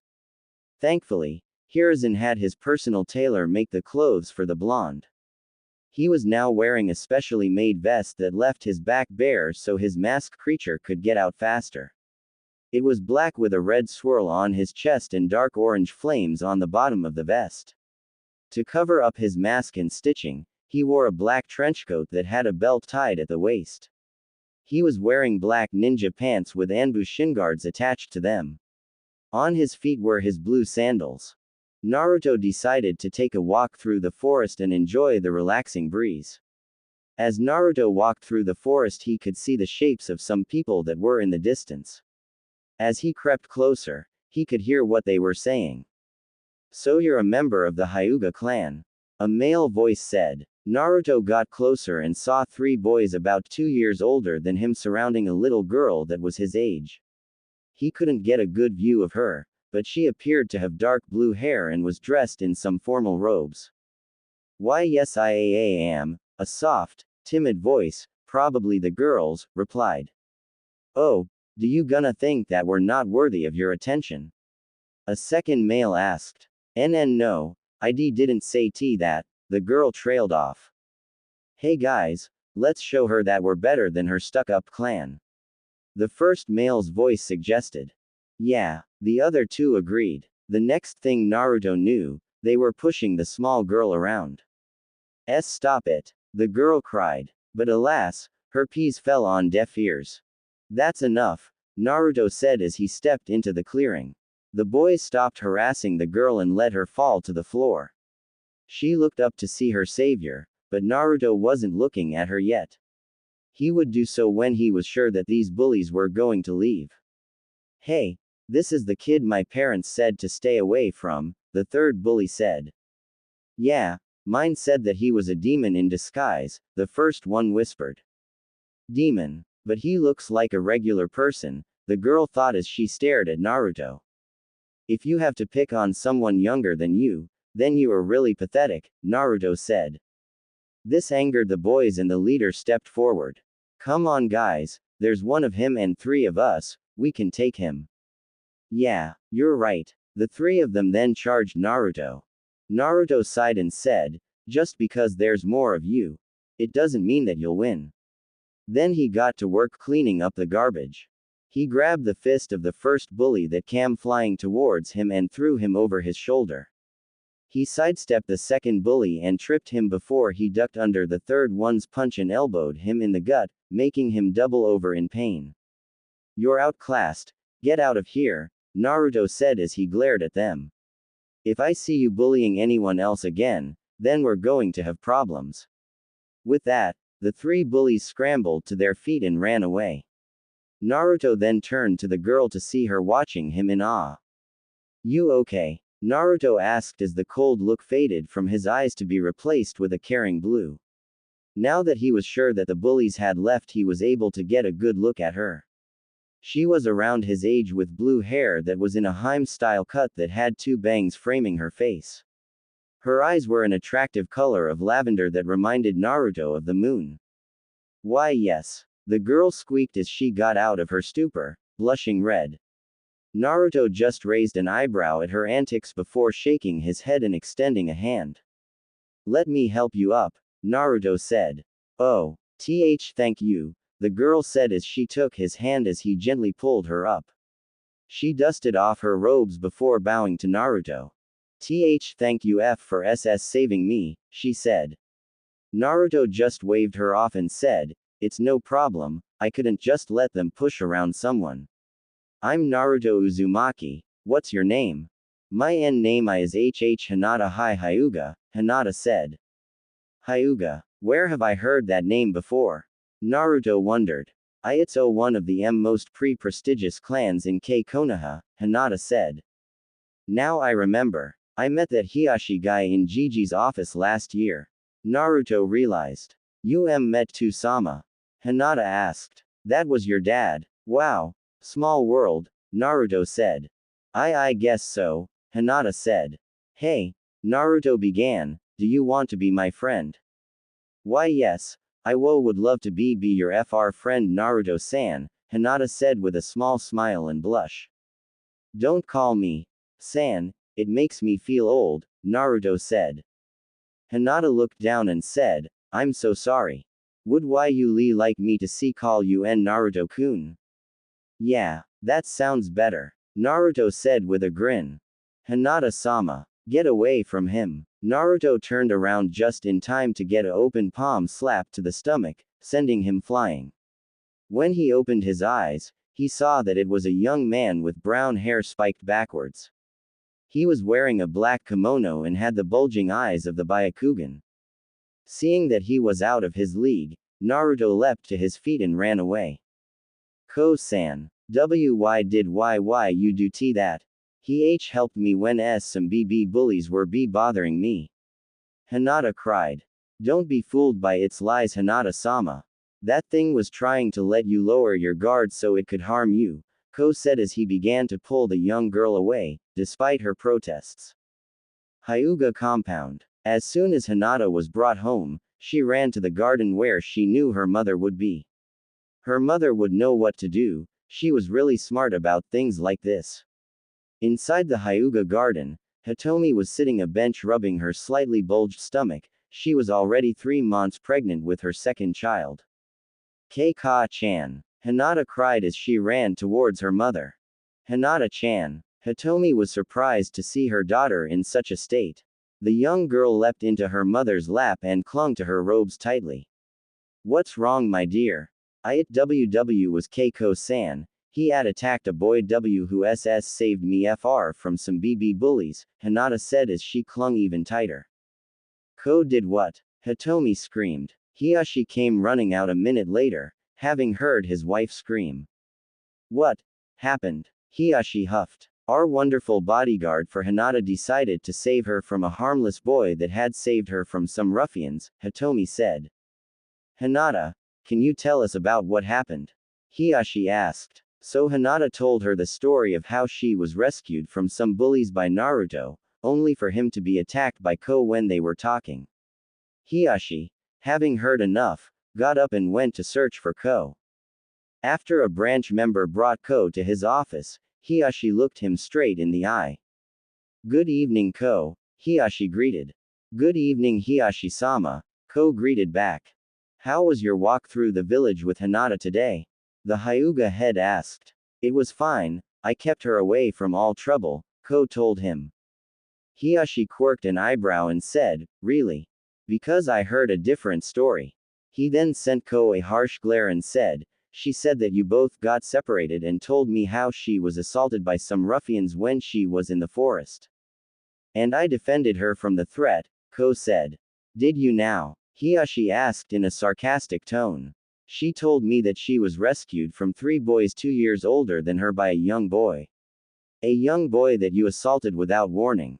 There wasn't a group there, just a boy that was harassing her, Ko said, spitting out the word boy, like it was a poison. Hiyashi just sent him a glare and said, so I should just disregard what my daughter told me and believe you instead, correct? That thing probably made an illusion to try and gain her trust before it, Ko said. Enough. Hiyashi yelled, I will not sit here and let you lie to my face. But I am not lying, Hiyashi-sama. Ko protested. I have met the Uzumaki boy and have seen that he is a well-mannered boy when he meets his superiors unless they allow him to do otherwise, Hiyashi said. I've seen that he has pure intentions for the village, a village that spits on the sacrifice the Yondaime made. Before Ko could say anything, Hiyashi said to him, tomorrow you will accompany me, my wife, and Hinata to Uzumaki-san's apartment, where you will apologize for your behavior against him. Maybe if you spend some time with him you will see how wrong the village is when they speak about him. With that, Hiyashi dismissed Ko. The younger Hyuga could only walk out of his office in mild shock. He was going to spend tomorrow with that thing. Tomorrow Naruto's apartment. Naruto sat at his table as he finished making his breakfast. A bowl of ninja flakes and a nice cold glass of fresh milk that Hisanto bought from the store. He was too lazy to change into his regular clothes right away, so he just sat there in his pajamas. I wonder if I'll see that Hinata girl again, Naruto thought as he ate another spoonful of cereal.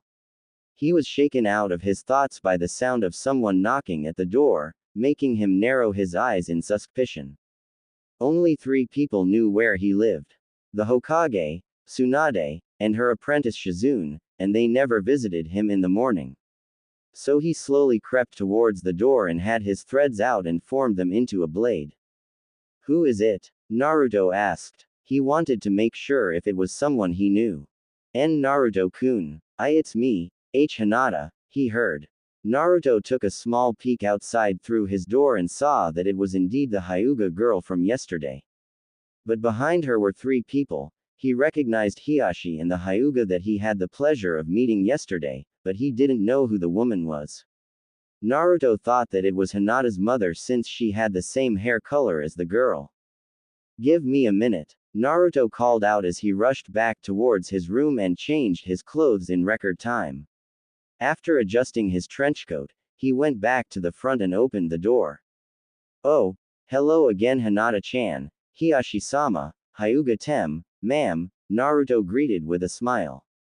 Ko was fuming at his new title, but it appeared that nobody else was bothered by it. You deserve it, Hitomi thought while grinning internally. Come on in, I was just about to have breakfast, Naruto said as he walked back inside, his guests following him in, though Ko was a bit reluctant, until Hiyashi sent him a look. Do you guys want anything? All I've got is ninja flakes and ramen, Naruto asked as he walked towards his refrigerator. No thank you Naruto-san, we've already had breakfast, Hitomi said. Oh, okay, Naruto said as he turned around and sat in his chair. So why did you come over? I mean, I'm not the type of person to get so many visitors, especially in the morning. Ko here has something that he would like to say to you, Hiyashi said as he gave Ko a look that said, be nice or we'll have problems. Ko took a deep breath, he couldn't believe that he was going to do this. I am sorry for attacking you yesterday Uzumaki-san, I thought that you were attacking Hinata-sama, not helping her. Naruto shook his head and said, it's fine, you were just doing your job like I was when I saw her being bothered by those jerks. And what would your job be? Hitomi asked. If I'm gonna be Hokage one day, I have to make sure that there's no more bullying. It's not a nice thing to do, Dadbao. Naruto said.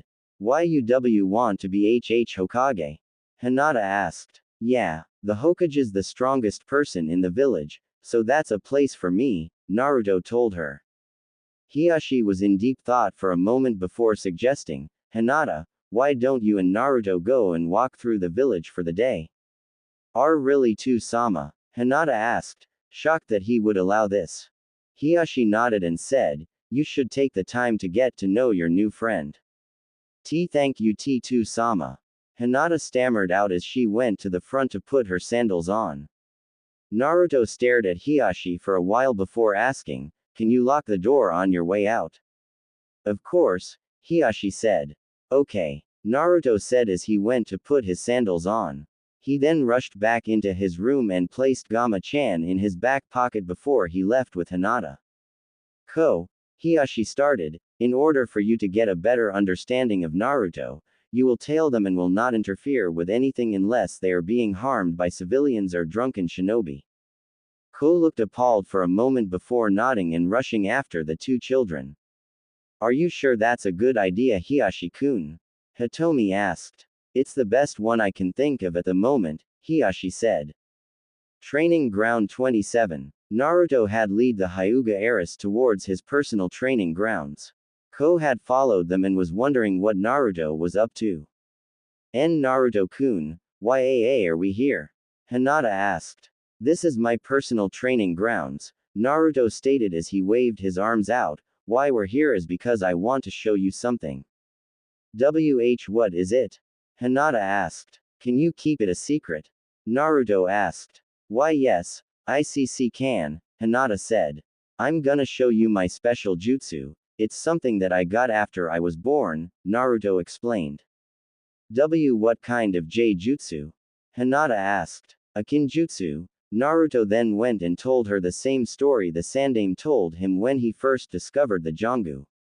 By the time he was finished, Hinata was at tears and hugged him saying that nobody had to go through that. Can I see it? Hinata asked. Sure. Naruto replied as he pulled back the sleeve of his right arm and revealed his detachable limb. He then pulled off his forearm and Hinata watched in amazement as the crimson threads came out and stowed connected to the limb. Hinata then reached out and took a small amount of threads into her hands. It's so soft, like silk, Hinata said in amazement as she continued to observe the material. She then began to giggle as a stray thread danced past her ear, lightly grazing it. What's up? Naruto asked as he heard her giggle. Hinata blushed for a moment before saying, nothing, it just tickled me a little. Naruto then had a playful grin on his face as he thought of something fun to do. So you're ticklish, huh? Why yes, I'm terribly ticklish, Hinata said, not seeing his grin. Why do you ask? Oh no reason, Just thought that you might enjoy this. Naruto shouted as he sent his tendrils towards the smaller girl as they began running across her skin. Hinata's eyes went wide before she burst out laughing. Nahaharuto ha ho ho. Ha ha ha ha. Plia see. It's too muhuhuch. From what I can tell, you're enjoying this. Naruto said as he took off her sandals and began to scribble his fingers over his feet, making her voice go up another octave. Ahahahaha. Pleahahahahasssee staha hahap. Ikahan tahahake at anymohohore. Hinata laughed as she flailed her arms and legs in an attempt to get free. Thinking that she had enough, Naruto let her go and retracted his tendrils. Hinata laid there on the floor taking deep breaths, her face flushed a bright pink. So, did you have fun? Naruto asked. Fun? Hinata asked. Yeah, you looked like you needed to smile a bit more, so I discovered the perfect way to get you to do so, Naruto said as he gave her a fox-like grin. Hinata looked at him before giving him a small smile. Why yes, I had little fun. Naruto grinned and said, good, because I have another part of my Jangu that I want to show you. What is it? Hinata asked. Naruto said nothing as he undid the belt that was tied around his trenchcoat and shrugged it off, revealing the mask that was stitched to his back. Hinata put her hands to her mouth and gasped in shock. Don't worry, this is part of it. Naruto then explained to her how he was able to use the hearts to make creatures to assist him in battle. Let me show you. Naruto then put his hands in the Tora seal and said, Jangu, activate. The part on his back with the mask began to pulse before the stitching came undone and the mask leapt off with a mass of crimson tendrils attached to it.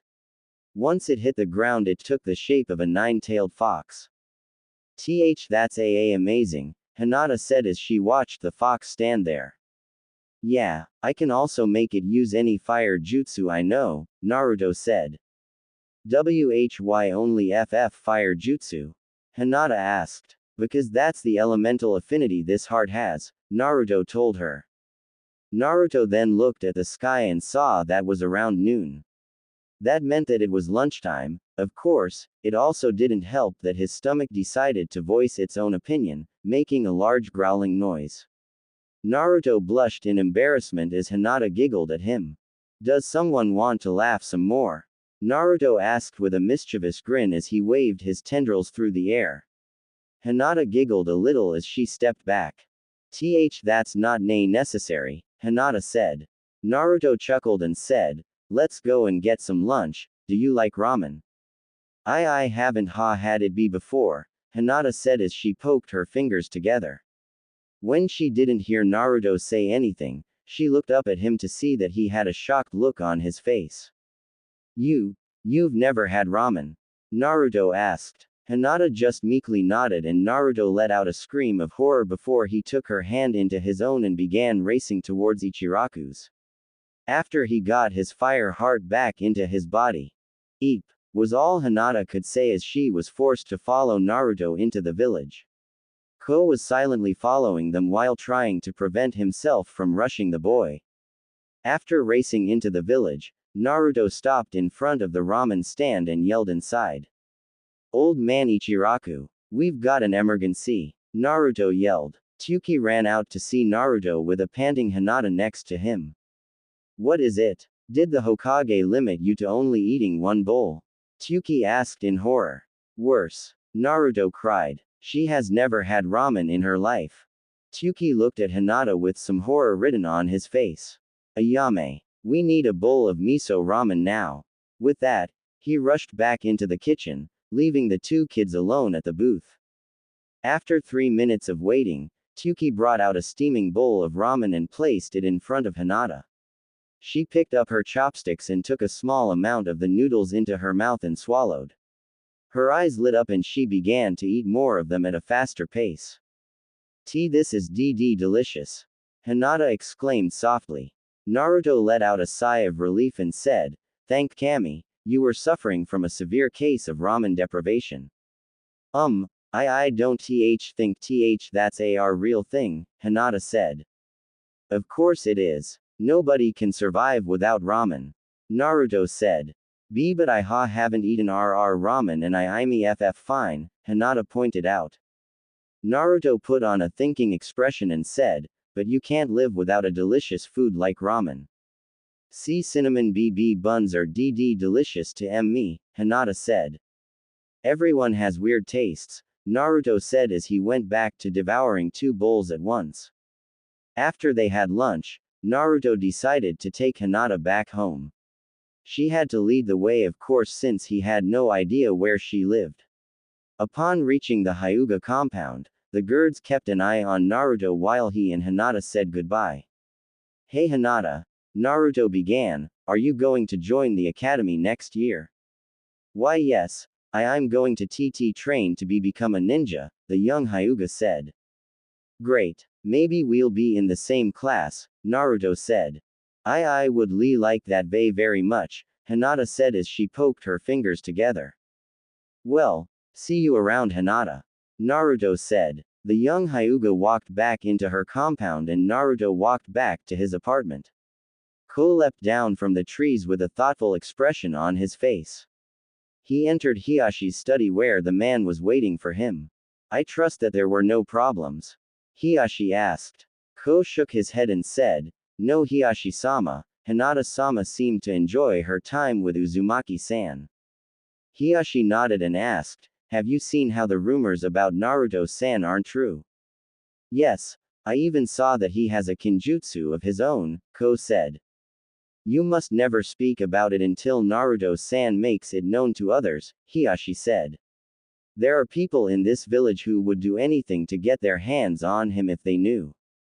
I understand Hiyashi-sama, Ko said. Konoha 5 months later. A 6-year-old Naruto jumped out of bed earlier than usual with a big smile on his face. And why wouldn't he? Today was the day he starts attending the academy. A place where he could meet people his age, hopefully they wouldn't glare at him like all the adults would. While he was still friends with Hinata, he wanted to make more friends and expand his social life. Naruto inhaled his breakfast and put on his clothes in record time. He made extra sure that his trenchcoat would hide all his stitches so nobody would ask questions. Before he walked out the door, he remembered the conversation he had with the Hokage last week. Flashback Sandame's office. You wanted to see me, Gigi? Naruto asked as he sat down in the chair across from Hiruzen. Yes, Naruto-kun, Hiruzen confirmed. You're starting the academy next week, right? Yeah, and I'm gonna be the best ninja there, Naruto proclaimed. Hiruzen sighed and said, that's exactly what I wanted to talk to you about. What's up? Naruto asked. I don't want you to be the best ninja in the academy, Hiruzen bluntly said. As predicted, Naruto exploded. What? Why shouldn't I be the best? I want everyone to know how awesome I really am. Hiruzen sighed and told him, that's the thing, if everyone knew how tough you really were, then you wouldn't be a real ninja. Naruto was surprised, what are you talking about? A real ninja hides his skills from his enemies, Hiruzen explained. A real ninja is deceptive and sneaky, always hiding in the shadows while hunting his prey. If you were to show everyone your abilities, then they might find ways to counter it. Naruto thought it over for a moment before saying, so you want me to be weak so people will underestimate me? Hiruzen shook his head and said, I didn't say that you should be the weak one. You should just be an average student. That way you won't be weak, and you won't attract attention to yourself. Okay Gigi, I'll make you proud, Naruto said as he got up and left the room. Besides, if you showed everyone your abilities, I wouldn't be able to protect you. Not until you become a ninja, Hiruzen thought as he lit his pipe for a smoke. Flashback end. Naruto shook his head and got back to reality as he looked at the clock. He saw that he had a little over an hour to get there. So he tightened the belt on his trenchcoat and grabbed his aviator goggles. They were a gift from Hinata as a thank you for saving her from the bullies all those months ago. After locking his front door, Naruto jumped down his stairs and leapt into the street before running towards the academy.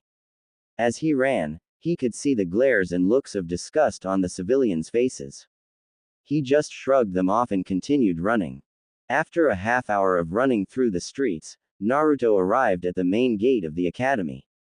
He looked up in awe of the large building, the place where he would learn to become a shinobi. He could feel his threads reacting to his excitement with all their wiggling. He calmed down and walked into the building, but couldn't keep the grin off of his face. Naruto walked to the front desk where a young woman was reading a magazine. "Hi, can you tell me where the classroom for the new students is?" Naruto asked.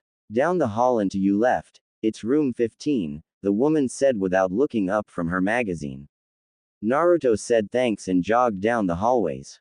He arrived at the room and opened the door before walking inside. The room was fairly simple. There was a teacher's desk in the front, a blackboard behind it. The desks were arranged in a rising position where the teacher could see all the students. There were children his age inside the room already sitting down and chatting with each other. 8 of them stood out to him, however. 3 girls and 5 boys. The first boy was sitting towards the back of the was wearing a gray coat with a color that hid everything under the black shades he wore. He had spiky brown hair like his own. Naruto thought he spied a small beetle crawling across his hand, but shook it off. The next boy was a round boy with a bag of chips in his hands. He was wearing a green jacket with spiral markings on his cheeks. He had spiky brown hair on his head. The third boy was sleeping on his desk. As far as Naruto could see, he had his hair styled like a pineapple. He was wearing a gray shirt with a clan marking on it. Naruto thought that he was just tired from not getting enough sleep. After all, Naruto woke up every 3 hours because of his excitement last night. The fourth boy was wearing a gray hoodie with the hood down, revealing his shaggy brown hair. He had slitted pupils and red fang-like markings on his cheeks. Sitting on his head was a small white puppy. The final boy was sitting in the corner of the room with a bored expression on his face. He was wearing a blue shirt with a crest on the back of it that looked like a fan. He had hair that was spiked in the appearance of a duck's butt. Naruto had to stifle a laugh as he thought about that. Finally he looked at the girls that stood out. The first one was a pink-haired girl with a red bow in her hair. She was wearing a red shirt and black shorts and was staring dreamily at the boy with the duck butt hair. The second girl was on with platinum blonde hair. She was wearing a light purple shirt and pants that reached her knees and had a green clip in her hair. Naruto caught her staring at the girl with pink hair with a sign of depression before she turned back and staring at the same boy, but not as longingly as the first girl. The third girl was someone Naruto instantly recognized. It was Hinata. Naruto smiled as he jumped up the steps to his friend. Seeing that she was spaced out, Naruto poked her in the side to get her attention. Hinata was thinking about whether or not Naruto would be in her class. She hoped that he would. He was her only friend that was her own age after all. She was jolted out of her thoughts by a poke to her side. She practically jumped out of her seat while biting her lip to hold in her bubbling giggles. She turned her head and saw the person she was thinking about. Naruto-kun. Hinata softly cried. "Hi Hinata-chan." Naruto greeted. He then sat down in the chair next to her while giving her a large grin. "Are you excited about being here?" Naruto asked. I'm a little nervous about this," Hinata admitted. "Don't worry about it. You're gonna do great," Naruto told her. Hinata blushed at the praise and just played with her fingers. It was then that the classroom door opened and 2 shinobi stepped inside. They were wearing a Chunin's uniform and were carrying boxes full of books. One had his brown hair in a pineapple style with a scar across the bridge of his nose. The other one just had silvery blue hair that fell to his shoulders. "Hello everyone," the one with the scar said as he set the boxes on the desk and faced the class. "My name is Iruka Yumino, one of your instructor for your classes at the academy," Iruka said. "I'm Mizuki Tuji, another one of your instructors," the other man said. "Now before we start with getting you all settled in for your classes, why don't we all introduce ourselves? I'll call you in alphabetical order and you'll come to the front and tell us your name, likes, dislikes, hobbies, and dreams for the future, Iruka explained. First up, Shino Aburame. The boy with the large coat walked to the front of the room and faced everyone. My name is Shino Aburame. I like most types of insects. I dislike people who kill insects for no reason. I like to collect and observe different types of insects. My goal for the future is to one day become the Aburame clan head.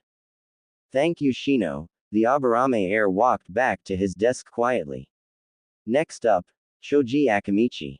The round boy walked up to the front of the room after he left his bag of chips on his desk and faced everyone with a nervous grin on his face. Hi, I'm Choji Akamichi. I like to eat different foods, and my friend Shikamaru. I dislike people who discriminate the Akamichi clan because of how we maintain our jutsu, and people who make fun of me for being big-boned. My hobbies are relaxing with Shikamaru and testing my Ka-chan's cooking. My dreams are to become the next head of the Akamichi clan. After Choji walked back to his seat, Iruka looked at the attendance board and said who was next, Sakura Haruno. The girl with the pink hair walked to the front of the room and stood before the class with a look of superiority around her, like she was the boss of the classroom. My name's Sakura Haruno. My hobbies are, and my dreams for the future are. Every time she paused, she would look at the boy with the duck butt hair and squeal, making the boy groan and slam his head into his desk. And your dislikes? Iruka asked, already crying on the inside because of the fact that this was a fangirl. People who are stupid, Sakura roared. After she walked back to his desk, Iruka called out the next name. Hinata Hyuga. After some words of encouragement from Naruto, Hinata walked to the front of the room and faced the class. Hello, I'm Hinata Hyuga. I like SW sweet foods, and SS spending time with my friend N Naruto. I dislike people WW who look down on others and seafood. My hobbies AA are flat flower pressing and GG gardening. My reams for TH the FF future is to see change the W way of the Hyuga C clan. After walking back to her seat quickly, the next name was called up. Kiba Inuzuka. The boy with the dog raced down to the front and faced everyone with a feral grin. I'm Inuzuka, and this is Akamaru. I like spending time with the dogs at my clan compound and my buddy here. I dislike cats and people who hate dogs. My hobbies are playing with Akamaru and training. My dream for the future is to become one of the best ninja in the village. Shikamaru Nara. When nobody came up, Iruka looked around the room until he saw the sleeping boy. Shikamaru Nara. Iruka yelled. He was about to yell again when he saw Choji raise his hand to stop him. Choji then turned to Shikamaru and said, Shikamaru, your mother's here. As fast as lightning, Shikamaru jumped out of his seat while looking around fearfully. When he didn't see his mother, he looked at Choji with a bored expression. Choji, that was cruel and heartless, Shikamaru told him. Now that you're awake, maybe you would like to introduce yourself to the class. Iruka asked with a look on his face that just dared him to say no. Troublesome, Shikamaru muttered as he trudged to the front. I'm Shikamaru Nara. I like relaxing and playing shogi. I dislike troublesome things like extra work. My hobbies are cloud watching and resting. I don't really have a goal for the future, it's too troublesome to think of one. Most of the class snickered at his introduction while Iruka and Mizuki just sighed. They already knew to expect this from a Nara, but it was worse than they thought. Iruka just shook his head and called out the next student. Sasuke Uchiha. The boy with the duck butt hair walked to the front of the classroom and looked at them with an air of superiority around him. My name is Sasuke Uchiha, a member of the great Uchiha clan. I like my family and onigiri. I dislike those who are weak and pathetic. My hobbies are training to get stronger. My goal is to one day surpass my brother Itachi. Iruka nodded as he watched Sasuke walk back to his seat. He looked down at the sheet and bit back a groan when he saw the next name. He considered skipping over it but decided that it wasn't worth the trouble. Naruto Uzumaki. Neither Naruto or Hinata missed the small hint of disgust when Iruka called him out. After being Naruto's friend, Hinata was able to see all the looks of hatred and disgust that were thrown Naruto's way. She asked him why they did that, but Naruto truthfully told her that he doesn't know. The young Uzumaki jumped to the front of the room and faced the class with a big fox-like grin. My name's Naruto Uzumaki, Datbeo. I like ramen and spending time with my friend Hinata-chan. I dislike mean people and those who think they're better than others. My hobbies are training and hanging out with Hinata-chan. My goal for the future is to become Hokage. As if anyone would let you rule the village you tried to destroy. Were the thoughts of the two academy instructors. Once he was back in his seat, Iruka called up the last name of the list. Ino Yamanaka. The blonde-haired girl walked to the front of the room and faced the class. I'm Ino Yamanaka. I like all types of flowers and spending time at my family's flower shop. I dislike mean people and idiots who think they're better than me just because I'm a girl. My hobbies are working at the flower shop and helping my parents. My dreams for the future are to win the affections of Sasuke-kun. Sasuke just banged his head into the desk again, making a nice indentation of his face on the wood. Iruka could see that she was a fangirl, but wasn't lost to the forbidden side of the kunoichi just yet. A simple push in the right direction would help her. Well, it's a pleasure to meet you all. I hope that you all achieve your goals and become strong shinobi who will work to make Konoha prosper, Iruka said. Now then, how many of you know a jutsu? Naruto, Sasuke, Hinata, and Shikamaru raised their hands. Okay then, come up to the front of the room. The four kids did so and Iruka continued. Can you demonstrate them to the class please? I'll go first, that way it won't be too troublesome, Shikamaru said as he stepped forward and faced Naruto. He then held his hands in the nae seal and everyone watched as his shadow went and connected to Naruto. Shadow possession success, Shikamaru droned as he rested his hands at his side, making Naruto do the same. Hey, what gives? Naruto cried as he struggled to control his movements. Shikamaru then reached behind him, making Naruto reach behind him. He then made Naruto grab the ruler on the desk and use it to poke Sasuke. The Uchiha growled and ripped the ruler away from Naruto while giving him a glare. Why are you glaring at me? He's the one making he do this. Naruto protested. Sasuke then went and glared at Shikamaru, who released the jutsu and stepped back. Troublesome, I would have made him poke Hinata, but then she would have gotten mad at me, and an angry woman is more troublesome than you being angry, Shikamaru explained. Okay, enough with that, now let's get on to seeing what the others have to show, Iruka interjected. I suggest that we go outside for my jutsu, it's big, Sasuke told him. Iruka nodded and said to the class, we're going outside to view the rest of the jutsu. The class cheered as they stampeded out the door, leaving behind a large dust cloud. After clearing away the dust, Iruka and Mizuki saw that Naruto and Hinata were still inside. Naruto was patting Hinata's back since some of the dust got into her mouth. When she was done coughing, the two raced outside with the rest of the class. Iruka and Mizuki just performed a shunshin to get there. Okay Sasuke, perform your jutsu, Iruka said once he was sure that everyone was outside. Sasuke nodded and performed several hand seals before taking in a deep breath and declaring, Kaden, great fireball jutsu. A large fireball shot out of Sasuke's mouth and went into the sky where it evaporated into the clouds. Impressive Sasuke, Iruka said as he and most of the class cheered.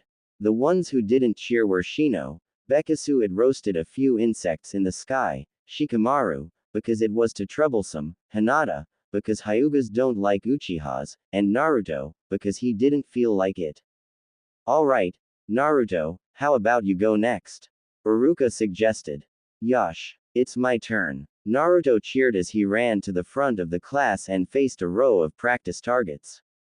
He made the correct hand seals and took in a deep breath before crying, Kaden, fire bullet jutsu. Several fist-sized fireballs flew out of his mouth and impacted against the targets, burning them to pieces.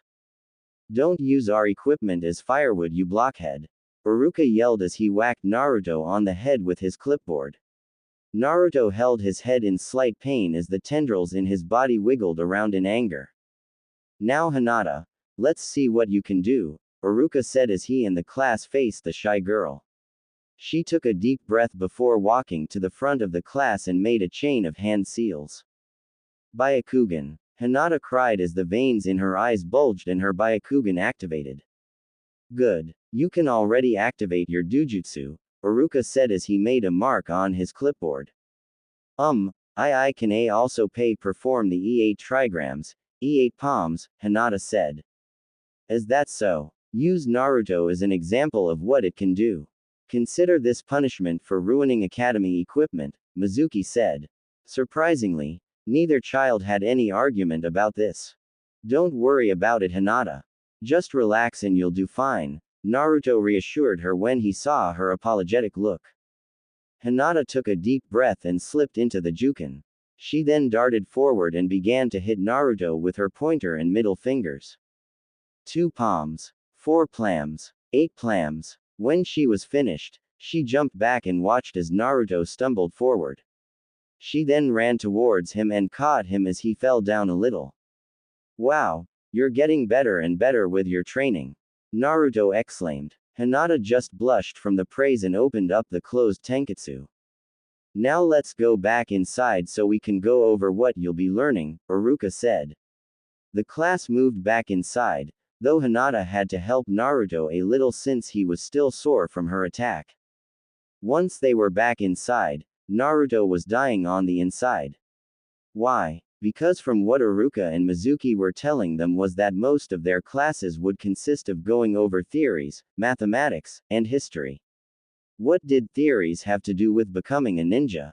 He did lighten up when he heard that they would be doing some taijutsu sparring every 2 days, and that they would be doing chakra control exercises every day. Kami knows that he needs it desperately. They were let out for lunch an hour later and everyone went to their own corners. Naruto and Hinata sat under one of the trees that was littering the area to eat their lunch. Naruto had brought some of the sushi that Tsunade bought for him every once in a while. Hinata had a bento box that her mother had made for her. So Hinata, when is your sister coming out of you, mother? Naruto asked as he popped a sushi roll into his mouth. She said that it's supposed to be next month, Hinata told him as she chewed on some rice. I wonder what it's like to have a little sister, Naruto said as he looked at the sky. Maybe Hanabi will treat you like one if you come over often, Hinata suggested. Naruto nodded and chewed on some more sushi before he looked out of the corner of his eye and saw that Hinata looked down for some reason. Naruto hated to see his friend sad for any reason and would do anything to cheer her up. So he sent a small thread stealthily through the grass over to her feet before it slipped inside her sandal and began wiggling around. Hinata gasped as she felt the tickly feeling on her foot. She looked over to Naruto while biting her lip to see him looking away innocently, too innocently. Naruto-kun, what are you doho hoing? Hinata whistled while her shoulders shook from her soft giggles. I have no idea what you're talking about, Hinata-chan, Naruto replied while laughing on the inside. Please to hap Naruto-kun, Hinata managed to giggle out. Naruto complied and retracted the thread, but not before it ran across her toes, causing Hinata to gasp out in surprise. What's got you looking so down? Naruto asked. I was just feeling a little sad for you, Hinata admitted, making Naruto confused. Why me? Naruto asked. Because why you don't have a family like me, Hinata said. Naruto shook his head and said, you don't have to worry about me, it doesn't hurt as much as it used to. Hinata just nodded and continued eating with her friend. After everyone had lunch, they moved into the courtyard where there were fighting rings in the dirt. Iruka and Mizuki were standing before the entire class waiting for everyone to gather around. Okay everyone, we're going to hold taijutsu matches to see how skilled everyone is. When your name is called, step into the arena, Uruka explained to them. You will fight until one of you ends up outside the arena, one of you gives up, or I call the match. First pair up is Choji AMD Shikamaru, Mizuki announced as he read the names off of the clipboard.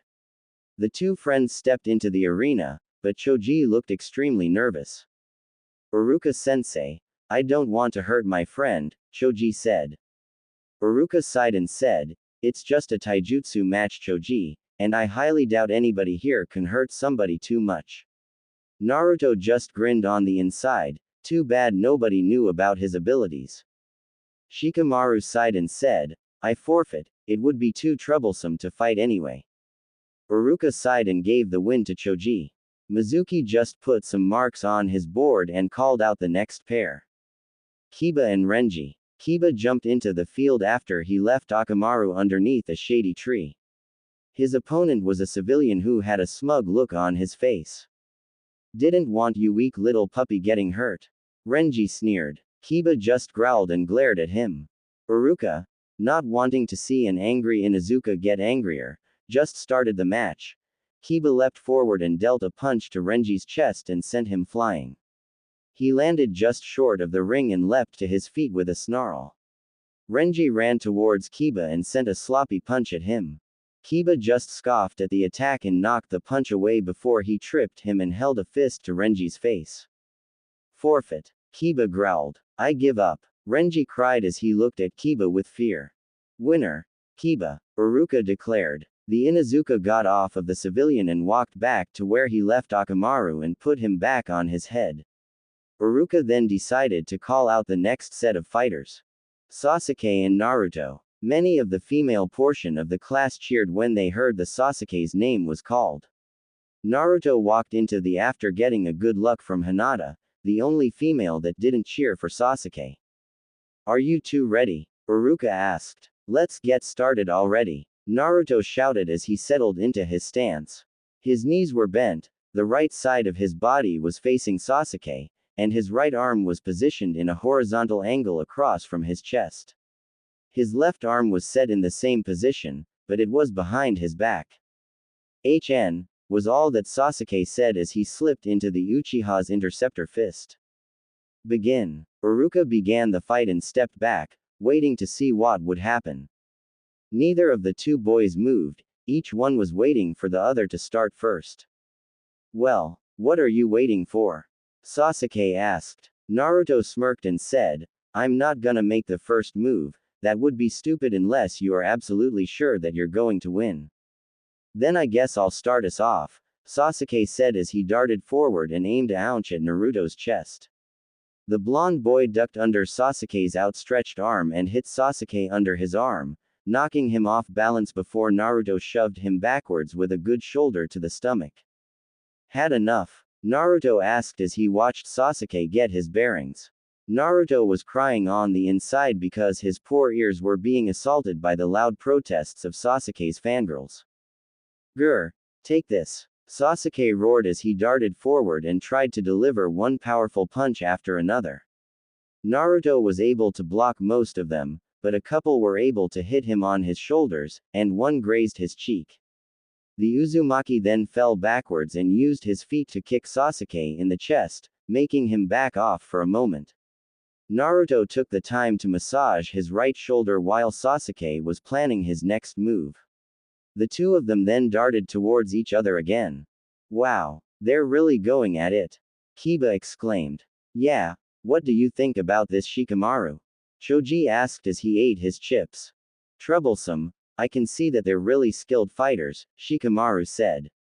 The only one who doesn't look surprised is Hinata. Hey Hinata, doesn't Sasuke look amazing? Sakura asked as she stared at the Uchiha with hearts in her eyes. I'm just as surprised that he's able to keep up WW with Naruto K-kun, Hinata said. What are you talking about? Sasuke's the best. There's no way he'll lose. Sakura protested, making the surrounding people lose their hearing for a moment. After she regained her hearing, Hinata said, I've sparred with Naruto-kun, he's SS stronger than how he's FF fighting right now. Sakura just huffed and went back to watching the fight, or more importantly, watching Sasuke while mentally undressing him. Sasuke was standing on one side of the arena while taking some deep breaths. On the other side, Naruto just stood there, not having even broken a sweat, courtesy of his ungodly stamina. Before either of them could make their next move, Iruka appeared between them. That's enough. We've seen where each of you stand, now let's get to the other fights, Iruka said. Wait a minute, who's the winner? Naruto asked. Iruka glared at him and said, it's a draw, you were both evenly matched. Sasuke glared at Naruto, but the Uzumaki just ignored him. Just wait, you nobody, I'll make sure that you know that your place is beneath me, Sasuke growled as he walked away to brood. Mizuki, who's next? Iruka asked. Sakura and Hinata, Mizuki said as he read the pair off of the board. The two girls had entered the ring and Hinata was taking deep breaths to calm her nerves. Once I'm done with you, I'm going to beat that blonde baka for taking Sasuke-kun's win. Sakura growled. Something in Hinata snapped and she just wordlessly slipped into the Jukin and waited for Iruka to start the match. What's the matter? Too scared to talk to me? Sakura taunted. Naruto was about to yell at her to shut up when he saw the look on Hinata's face. Something told him that he should just watch. As soon as Iruka started the match, Sakura ran forward and sent a sloppy punch towards the Hyuga heiress. Hinata dodged the blow and flew at Sakura before she began to strike at her tanketsu. Once Hinata jumped back, Sakura fell to the floor in a heap, ending the match. Don't you ever insult Naruto-kun again, Hinata said in a dark tone, without a single stutter. The winner is Hinata, Iruka stammered as he watched the short match. Hinata walked back to Naruto's side before she snapped out of trance she was in. As she looked around, she saw the pile of limbs that was formerly Sakura. Did I really do that? Hinata asked. After getting a confirming nod from Naruto, who felt like he couldn't trust his voice, Hinata fainted and fell into Naruto, who quickly caught her. I thought we finally got over the fainting, Naruto sighed as he went and propped Hinata up against the tree before sitting down next to her. While he was waiting for her to recover, the last few fights had occurred. The only one that was at least interesting was with the Ino girl. She was one of the few females that was able to fight like she had some skill. Of course, she wasn't as good as Hinata in Naruto's opinion, but he saw that she was a good person to be in second place for female fighters. While the teachers were going over the results of the spars, Naruto dated to wake up Hinata. But this time she seemed to be in a deep state of unconsciousness. Naruto had poked her and shook her but didn't get any results. Naruto then got a bright idea. He stood a good distance away and shouted, Hinata, the last cinnamon roll is being sold right now. What? Hinata screamed as she shot straight up and grabbed the collar of Naruto's trenchcoat while giving him a crazed look. Where is it? She screamed as she shook him like a madman. Madwoman. Hey, you're awake, Naruto exclaimed, completely ignoring the fact that Hinata was about to jukin him for the location of the imaginary cinnamon roll. This seemed to jolt Hinata back to reality as she observed what was happening around her. Her hands were tightly gripping Naruto's coat, she was practically face to face with him, and the other students were staring at her with amused looks. Eep, was all Hinata could say before her face turned into a tomato and she fainted again. Naruto sighed as she fell forward into his arms. Probably not my best idea, Naruto muttered as he set Hinata against the tree before facing the rest of the class. Anyone got something smelly? Naruto asked. Choji stepped forward and handed Naruto some smelling salts. Naruto thanked him and held the smelling salts under Hinata's nose. Hinata opened her eyes and shot up. She looked around and saw that everyone was staring at her, causing her to burn with embarrassment. You're not going to faint again, are you? Naruto asked.